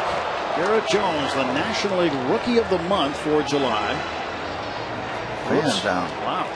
He took a pretty good header, too. Albert Pujols. Wow. Oh, my goodness. Terry Hill, first base coach over there. Yeah, Cardinal fan. Just Albert Pujols is there with him. some damage on his forehead. Just take it easy. Oh, my. Very unfortunate situation there with a fan coming over the railing. Henderson, the athletic trainer for the Pirates, is out there, and also Barry Weinberg. Barry Weinberg for the Cardinals with him. Yeah, who used to work for the Pirates back in the day. Albert Pujols helping out. There's Perry Hill with Jose Oquendo and umpire Tim McClellan. We've had a very unfortunate incident here on that ground ball hit up the right side by Garrett Jones. A fan went to reach for it and fell over the railing head first, and he is injured. I don't know whether he hit his forehead on just on the dirt part of the track or bumped it on the way down. It doesn't matter. Oh man, straight down.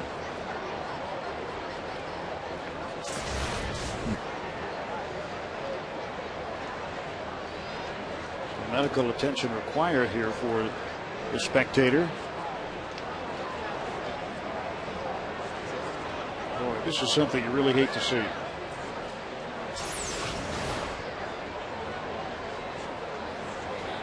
This is not going to be nice.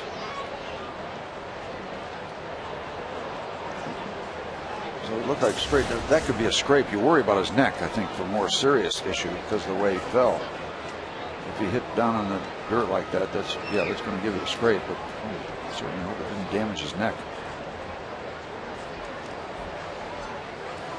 Well, while we have a moment, let's take a look at the Pirates farm report. See what's happening in the minors. Jeff Clement recently over from the Seattle Mariners, 2 for 2 with 2 runs batted in. Jose Tabata, 3 out of 4 with a home run. And Tim Alderson, no hitter through 6 innings. Told you that. Altoona tonight playing New Hampshire Fisher Cats in the Eastern League. Well, that is a good night for the AAA guys. And when you see Clement doing what he's doing, and when you see Alderson doing what he's doing, these guys have come over in the multitude of trades that the Pirates have made. And again, news on the draft tonight, as the Pirates have signed left-handed pitchers Zach Dodson and Colton Kane, the 4th and 8th round selections respectively. Yeah, this is not just a scraped forehead now. Looks like they're going to secure this gentleman and get him to the hospital.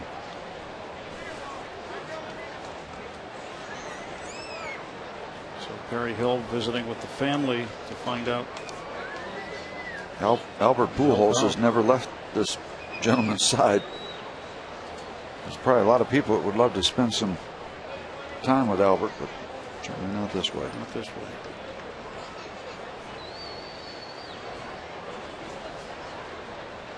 A gentleman, a Cardinals fan,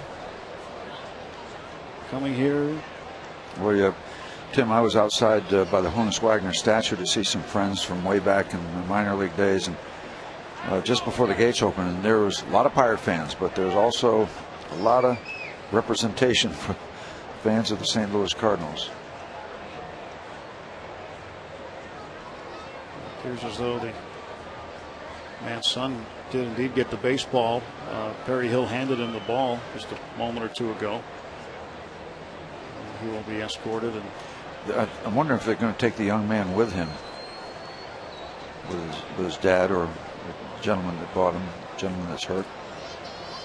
You see the neck collar just handed to Brad Henderson, and the EMTs are here now. Yeah.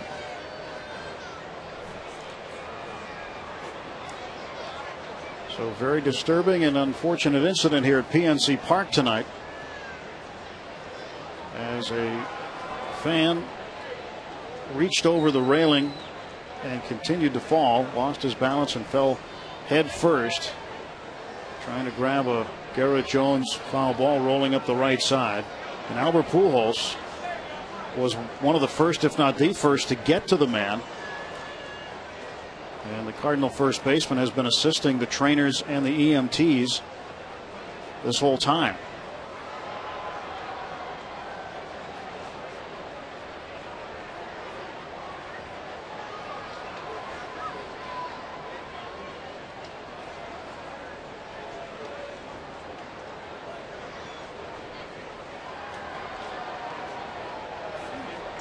Trying to get the fan up on the cart. Get him to the nearest local hospital.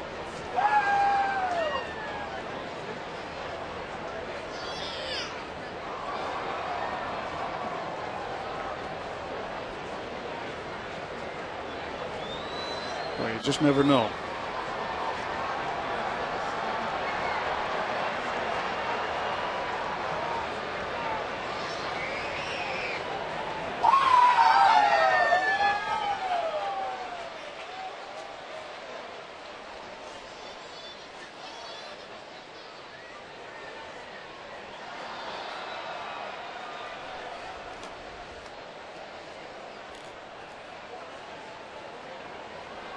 Looks like now they're going to head out and grab the ambulance and back that ambulance in here to perhaps, or yeah, there's an ambulance that is up in that right field corner in the runway that connects to the tunnel that goes around the back all the way underneath the stadium. That's on hand every night with the medical personnel, so that is right there just out of sight to the right of the right field foul pole if they need it, and it's a clear shot. They can just back it down in. Again, Albert Pujols was the first to get to him. You see the man tries to get up here. Pujols gets to him right away, and he realized there was something wrong, and Pujols calling the medical people. Perry Hill, the first base coach, over there as well, quickly. And well, they're bringing the stretcher in from the ambulance rather than taking him in the cart.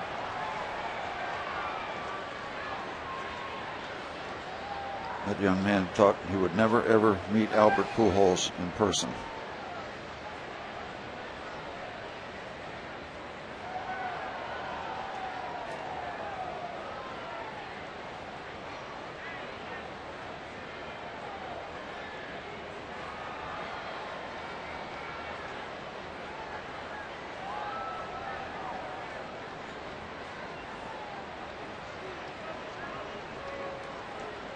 Pirates president Frank Coonley there in the gray jacket made his way out. There's a number of people from the Pirates front office here trying to assist and make sure everything needed is available. And a lot of people that you never see, but they're here every night. Dennis Dupre, Director of Operations, Chris Hunter, Jeff Podobnik, left to right. Dennis, Chris, and Jeff.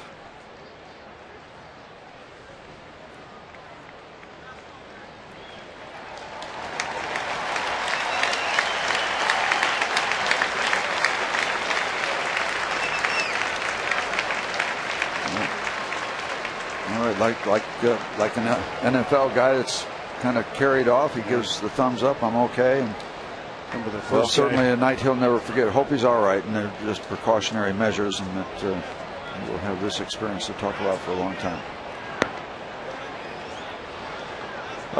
The disruption factor, you hate to address that, but you have to. I think it's minimal. You're concerned about anybody getting hurt, but you're trained and developed. Get it back and go back about your work. And Chris Carpenter's been around a while. Albert Pujols has been around a while. They've probably seen a situation or two like this. I don't think it's a major factor with what will transpire from here on out. I think it can kind of be unfair if something drastic happened. The Pirates scored 20 runs now, say it was a result of that particular incident. I don't think you can say that. These guys are trained and developed pretty much to have tunnel vision, and it's disrupted with that kind of situation. Obviously, they're human beings, but they also know it's been turned over to professionals, and they are professionals. They'll go back to work. So a little bit more than 10 minutes on the delay, and we are back to playing baseball here. The situation 4-4, bottom of the seventh. Garrett Jones is up 1 out and a 1-ball 1-strike count. Ramon Vasquez had a pinch hit single to lead off the inning. Lasting's Millage has a base hit as well. So first and second, 1 out, and Carpenter's pitch. Jones swings and fouls it away, 1-2. Maybe the bottom line here, if Garrett Jones gets a base hit, Chris Carpenter will never use that for an excuse. And if Jones doesn't get a base hit, he won't use it for an excuse. It's done. Jones is being taken care of, and on we go. The 1-2. Inside, 2 balls, 2 strikes. Vasquez at second base, Millage at first. McCutchen also hit in the inning. He flied out to right. So a go-ahead run in scoring position for the Pirates in the bottom of the 7th inning. 4 runs and 9 hits apiece. Jones to the right side. Pujols will step on the bag, and that'll get both runners over. Vasquez down to third and Millage to second. So 2 men in scoring position with 2 outs for Ryan Doumit, who's hit the ball very well tonight. Doumit hit a home run in the first inning and scored, doubled and scored in the third. He flied out to left field in the 5th.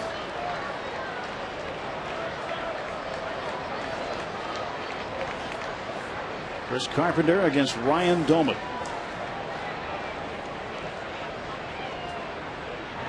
And he takes strike 1. Slow curve, and you don't even really take into consideration the possibility of a wild pitch. I mean, Carpenter's control is so good.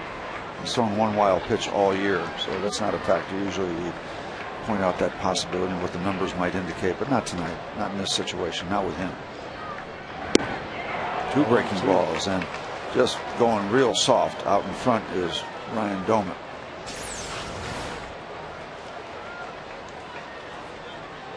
Right over the top. Yep, slow curveball, and Carpenter throws a slider and a curve. And he's in the driver's seat right now, although the Pirates have those 2 runners in scoring position. This could be huge. 4-4 ball game. Pirates trying to get Vasquez in at least. Stretch, and the pitch coming to Ryan Doumit. And he pops this one up. Third baseman Mark DeRosa to make the catch. And that will end the 7th. So we will go to inning number 8, all even at 4.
Ball experience featuring 100 out-of-market games per week live on your computer, and catch those you missed on demand. For more details, visit Pirates.com, where baseball is always on.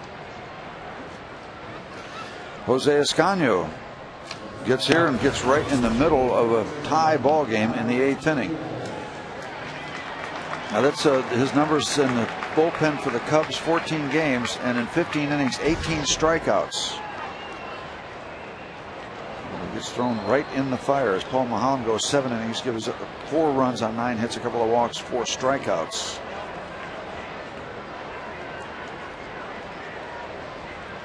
Escaño facing Pujols here. Pujols, Holiday, Ludwig. Yeah, step right up. The big 3 that we highlighted before the game. Jose Escaño looks right down the barrel at the heart of the St. Louis batting order. Escaño from Maracay, Venezuela. He has not faced Pujols in his career. Not a bad thing. He's got nobody on base. That's the good part of all this.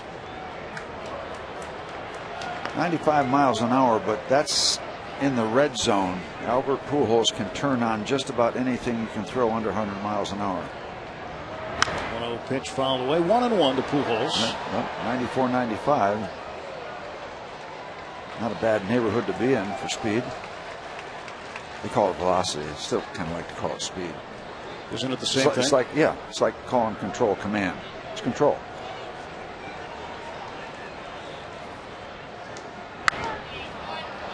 He's dealing, and Albert trying to catch up to that and doesn't quite get to it. But he doesn't know Albert, and I don't know how much Albert knows about Jose Escaño.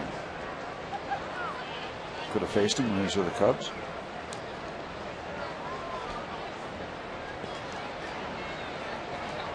One and two. Escaño making his first appearance with the Pirates. Here's the 1-2 to Pujols. It's fouled away. Goes off speed, but Albert's still staying alive. Starting the bat a little earlier there to try to catch up with the fastball. Didn't get the fastball. See LaRoche's, he hasn't moved. Playing no double. Deep and right on the line. But yet they're bunched toward left center field. And nice struck him out. Went soft again after the good fastballs. A couple of off-speed pitches and a nice little debut right there. Slider, breaking ball, sometimes out far enough. First out here in the 8th inning. Finally found a way to get Albert out. Albert 3 out of 4 now. Here is Matt Holliday, 1 for 2 with a walk. Hit a 2-run home run back in the 1st inning. And Escanio's pitch to Holliday, breaking ball for a strike.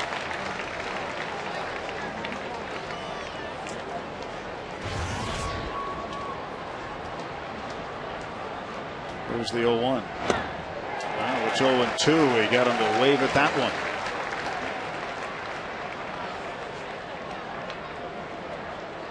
No balls, 2 strikes to Matt Holliday.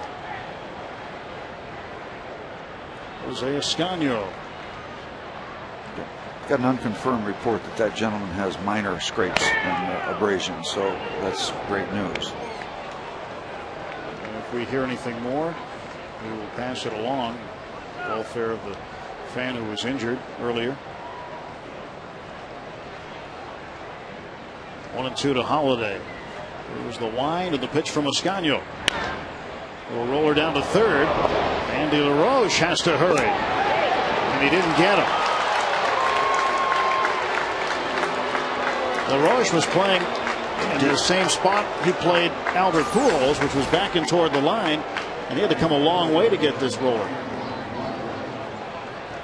And I think it took a half second for him to get the grip he wanted on the ball. Let's see what we can see here.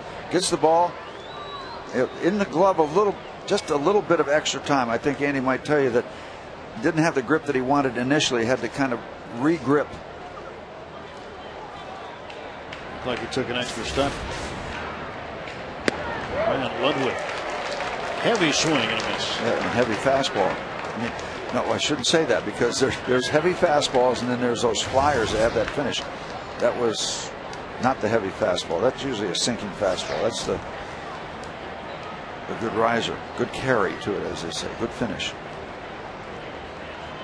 Runner goes, swung on and missed, throw it out, and it's off the glove of Delwyn Young into right center field. Holliday takes off, and he will get to third safely.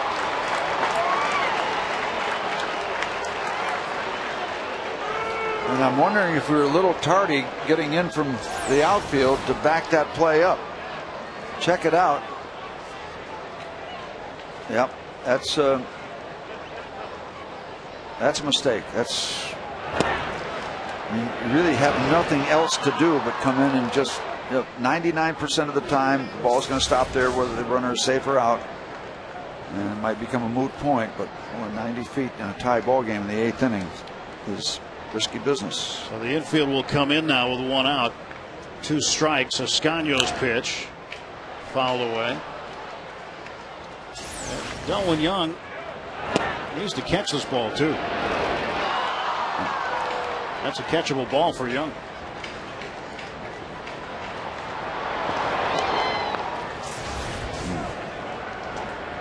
Hearts have to come in. A sacrifice fly now gets the job done. And a short fly ball. Now Jones will throw, and it's high. Holliday scores. It is 5-4. A gift run for the Cardinals. Wow.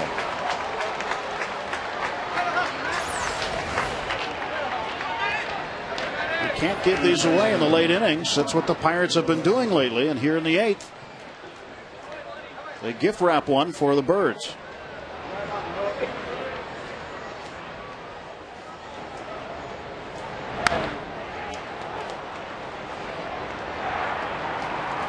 Ball just flew out of his hand. DeRosa, big swing and a miss. Well, what do you think of Escanio so far? First impression. Well, I think he's fine. I think he's got a good live fastball. Throws a nice little slider to complement it. And he's been 94, 95 with every fastball, and it doesn't look like a laboring thing where it's just a big, massive laboring windup, and he's kind of free and easy with it.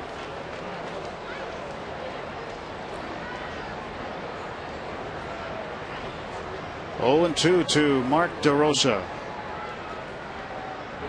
And this one sharply hit through the middle. 2-out single for DeRosa. He is 3 for 4 now. Pirates have Young, Pierce, and LaRoche coming up in the bottom of the 8th inning. And here is Yadier Molina coming to the plate right now for the Cardinals. Yep, the play at second base. You would hope that Delwyn Young would catch the ball, even though he's got no chance for an out. What you'd like to see your players do, if you know you can't get the out, give the play up, get the ball. Give the play up. If you know you don't have the play, give it up. Did that ball get a piece of Greg Gibson, the home plate umpire, too? Well, he's giving first base to Molina. Did it hit him? I didn't even see. I guess it did. Something got a piece of the umpire. Just got him on the arm. Got them both. Yeah. The way that ball came in angled from our view, I didn't think it hit him, but it just barely caught his arm, and it got Greg Gibson worse. So getting back to that, yeah, when you know the out is not available, give up the play, get the ball. So that's item number one. The second item is you want your outfielders to be closer to that ball, and that's on top of the fact that I don't know who took the throw, but he tried to tangle up Holiday as long as he could. So there was a tangle at second base, which makes it even more of a mistake. Delwyn Young. And again, you're right.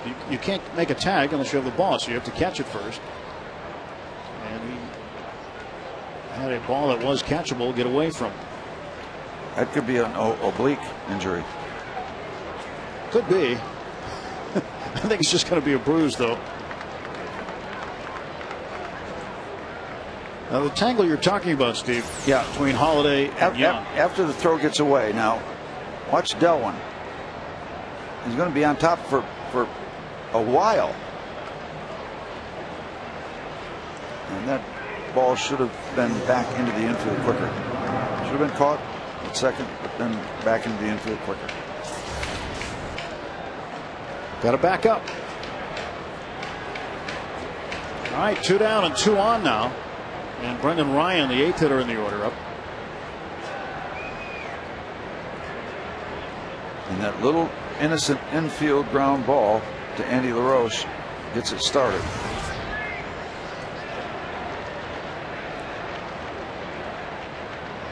And the pitch coming from Jose Escanio.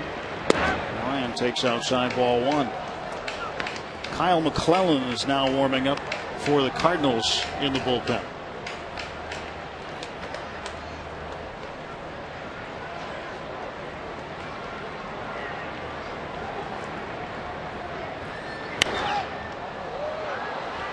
One in foul ground. LaRoche makes the catch, and the inning is over, but damage done. An error off an infield single and a stolen base. Matt Holliday scores the go-ahead run. 5-4 Cardinals.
Hey, Buccos fans, the Pirates are paying all service fees on tickets, and that offer has been extended. All tickets purchased today through Friday, August 14th. The Pirates will pay all service fees.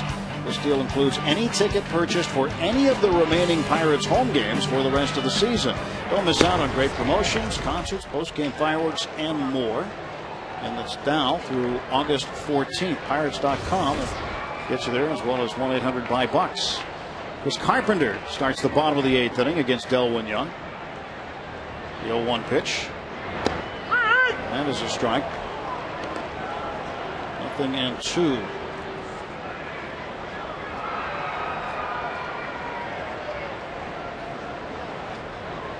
(5-4) Cardinals. And Young strikes out. So Young now is 2 for 4 tonight. He goes down on 3 pitches.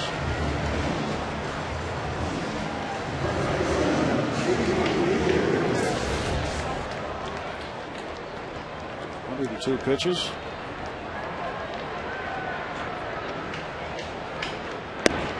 When Carpenter pitches against the Pirates, the bullpen doesn't work very much.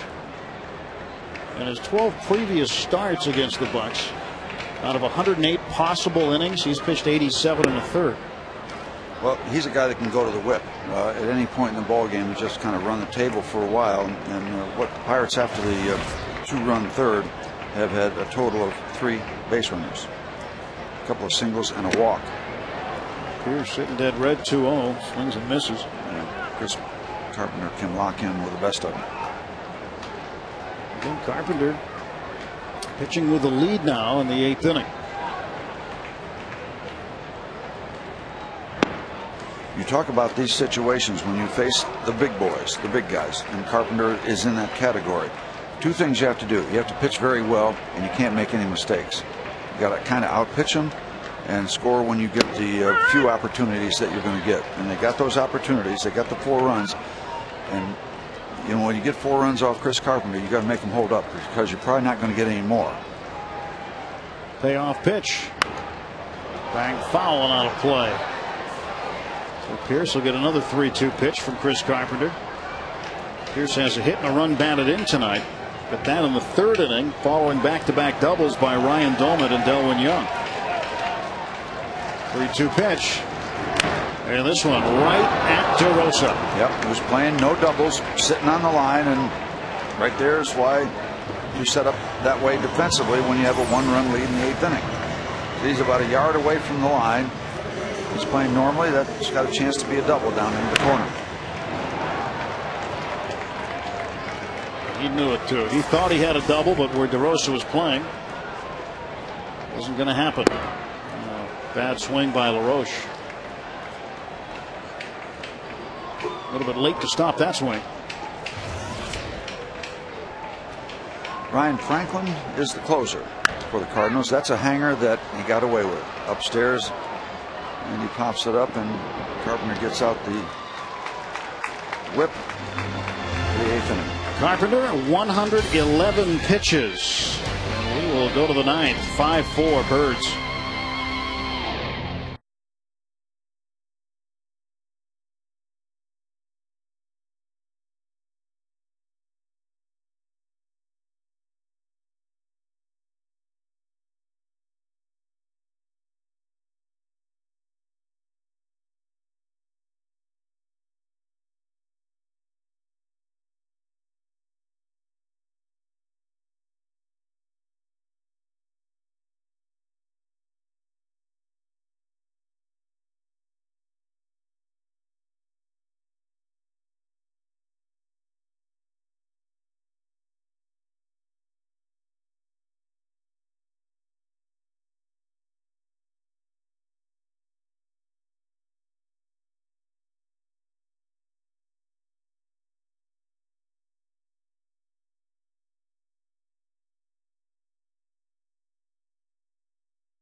for him. It'll be Schumacher, then the top of the order, Julio Lugo, and then Colby Rasmus. Skip Schumacher, 291 hitter. Jose Escaño's pitch to Schumacher outside. Just an update on the fan that fell onto the field in the bottom of the 7th inning trying to retrieve a foul ball. He is in stable condition. He was conscious and responsive as Pirates personnel and EMTs immediately rushed to help him out. And his neck was stabilized as a precautionary measure. And he was quickly taken to Allegheny General Hospital for further evaluation. He was communicating clearly with healthcare personnel, and his son, who was in attendance with him at tonight's game, went with him to the hospital. Stable condition right now. And that was probably the better news considering the situation. Ryan Franklin now warming up, the closer for the Cardinals. Has 24 under his belt coming into tonight's game. This one to left center. Millage, a long run. Lastings. Millage isn't going to get it. And Schumacher not stopping at second, or will he? He will. He'll stay with a double.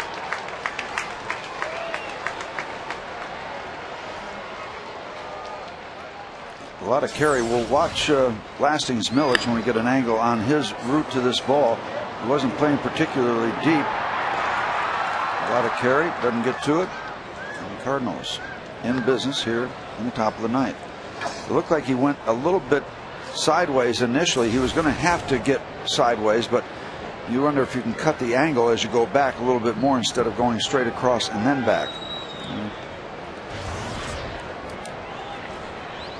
Julio Lugo, 1 for 3 tonight. Well, when you describe Skip Schumacher, if you're a Pirate, you'd probably call him a pest, because he is a guy who just will do those kinds of things to you as a player and just tries to burn him one way or the other. Escaño will field the bunt by Lugo, take the out at first base, and down to third goes Schumacher. But Schumacher is a scrappy player. You've got to give him a lot of credit. Does a lot of things right. And when he gets opportunities, he makes the most of them. Not a long ball threat. He hit that ball probably about as far as, that might be the end of his range. He has 3 home runs. But, Lastings Millage was playing up. I mean, there's no doubt about it. He had a long way to go. So, and that's a 50-50 thing about revisiting that. Infield in with 1 out. Colby Rasmus, his first at bat.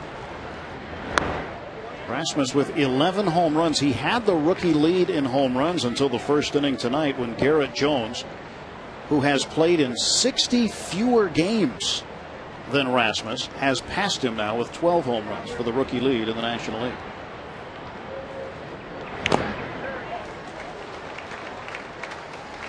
Rasmus had a great start, but kind of leveled off. McCutchen catching him in other categories, and McCutchen didn't play in the big leagues until June.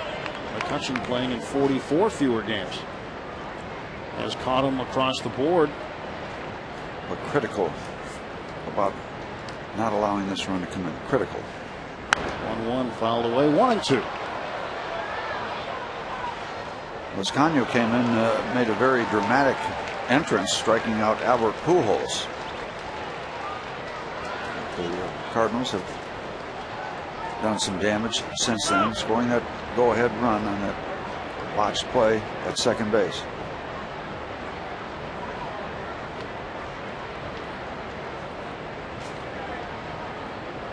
At second and out in the outfield. And this will get the run in. So Rasmus does his job, pokes it to center field. Schumacher will score, and it is 6-4 Cardinals.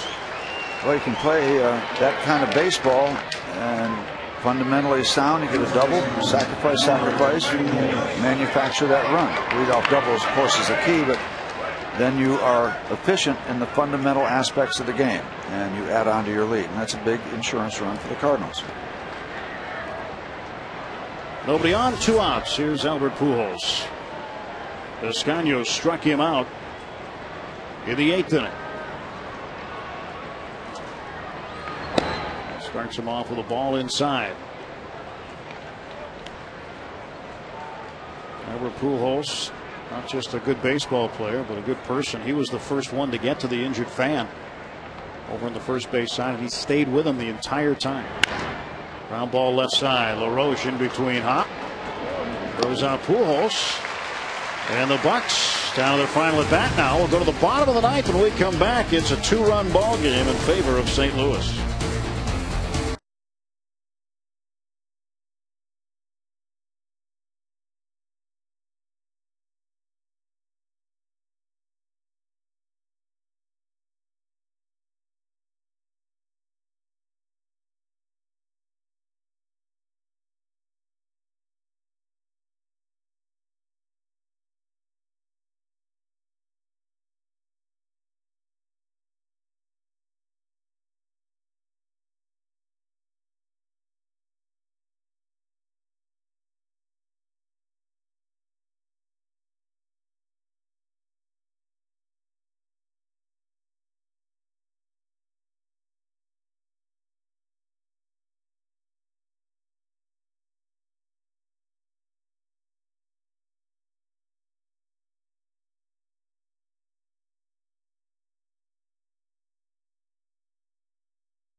This year, Garrett Jones his 12th, and Ryan Doman his 6th. That's the second time those two have gone back to back. Those are Aspen Dental plays that made you smile. And now Ryan Franklin, the converted starter. He has 106 major league starts, really, in his career. Seattle, Philadelphia, Cincinnati, and he has become a closer. 17 last year. 24 this year. As you take a look at his numbers,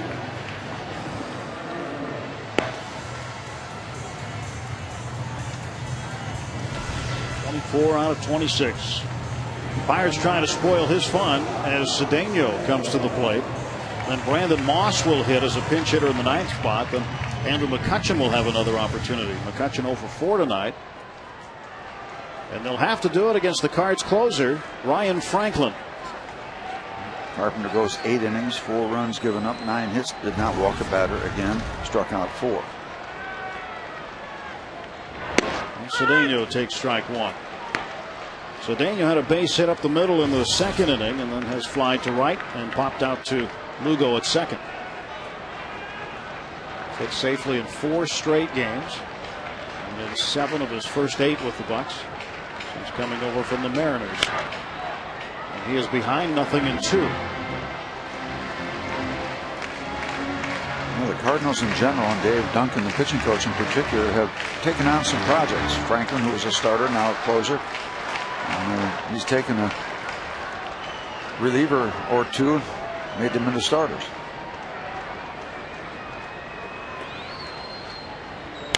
Cedeno again fouls it away.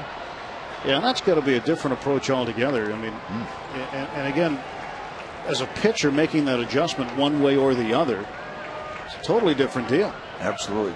Night and day for a pitcher.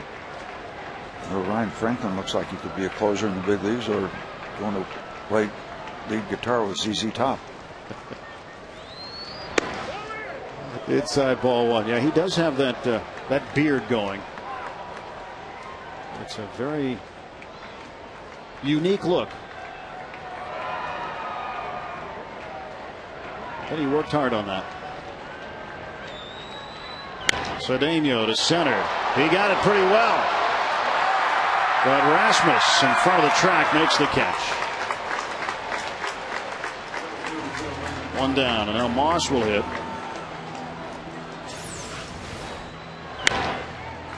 Wrong part of the ballpark. As Ryan Franklin just continued to feed him pitches down and away. That one not quite as far down, but still in the outside part of the plate. Kept it in the big part of the ballpark.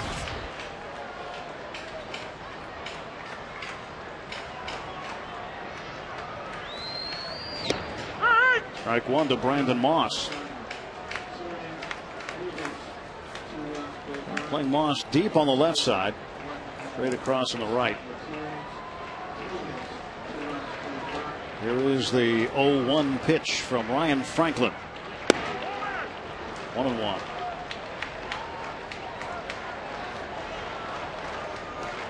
Well, you don't necessarily want the home run. You might say, well, that's kind of a funny thing to say. Right here, you want the bloop and the blast. You need a guy on, and then the home run. 1-2 to Moss. And once again, you're an example of a young hitter getting some soft stuff out in front. Let's see if Franklin stays that way or goes back to the fastball. The curve stays soft. He struck him out. 2 away, bottom of the 9th inning. Well, in case you missed it, news around Major League Baseball. Big news in Boston. John Smoltz designated for assignment. You never thought you'd see that. Jason Giambi released by the Athletics. The Twins get Carl Pavano for a player to be named later. Ricky Nolasco of the Marlins leading the Phillies 3-0. 7 strikeouts over 6 innings. Smoltz being designated. Don't know if he'll go. 1 ball, no strikes to Andrew McCutchen. Could this be the end for John Smoltz? That's one of the questions that remains to be answered over the next day or so.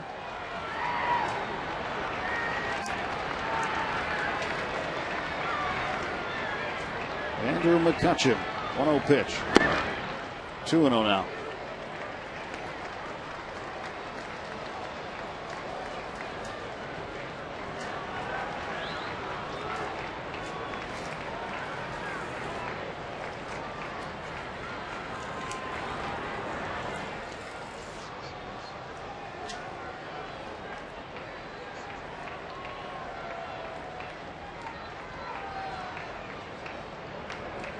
Here's the pitch, and McCutchen will take a strike.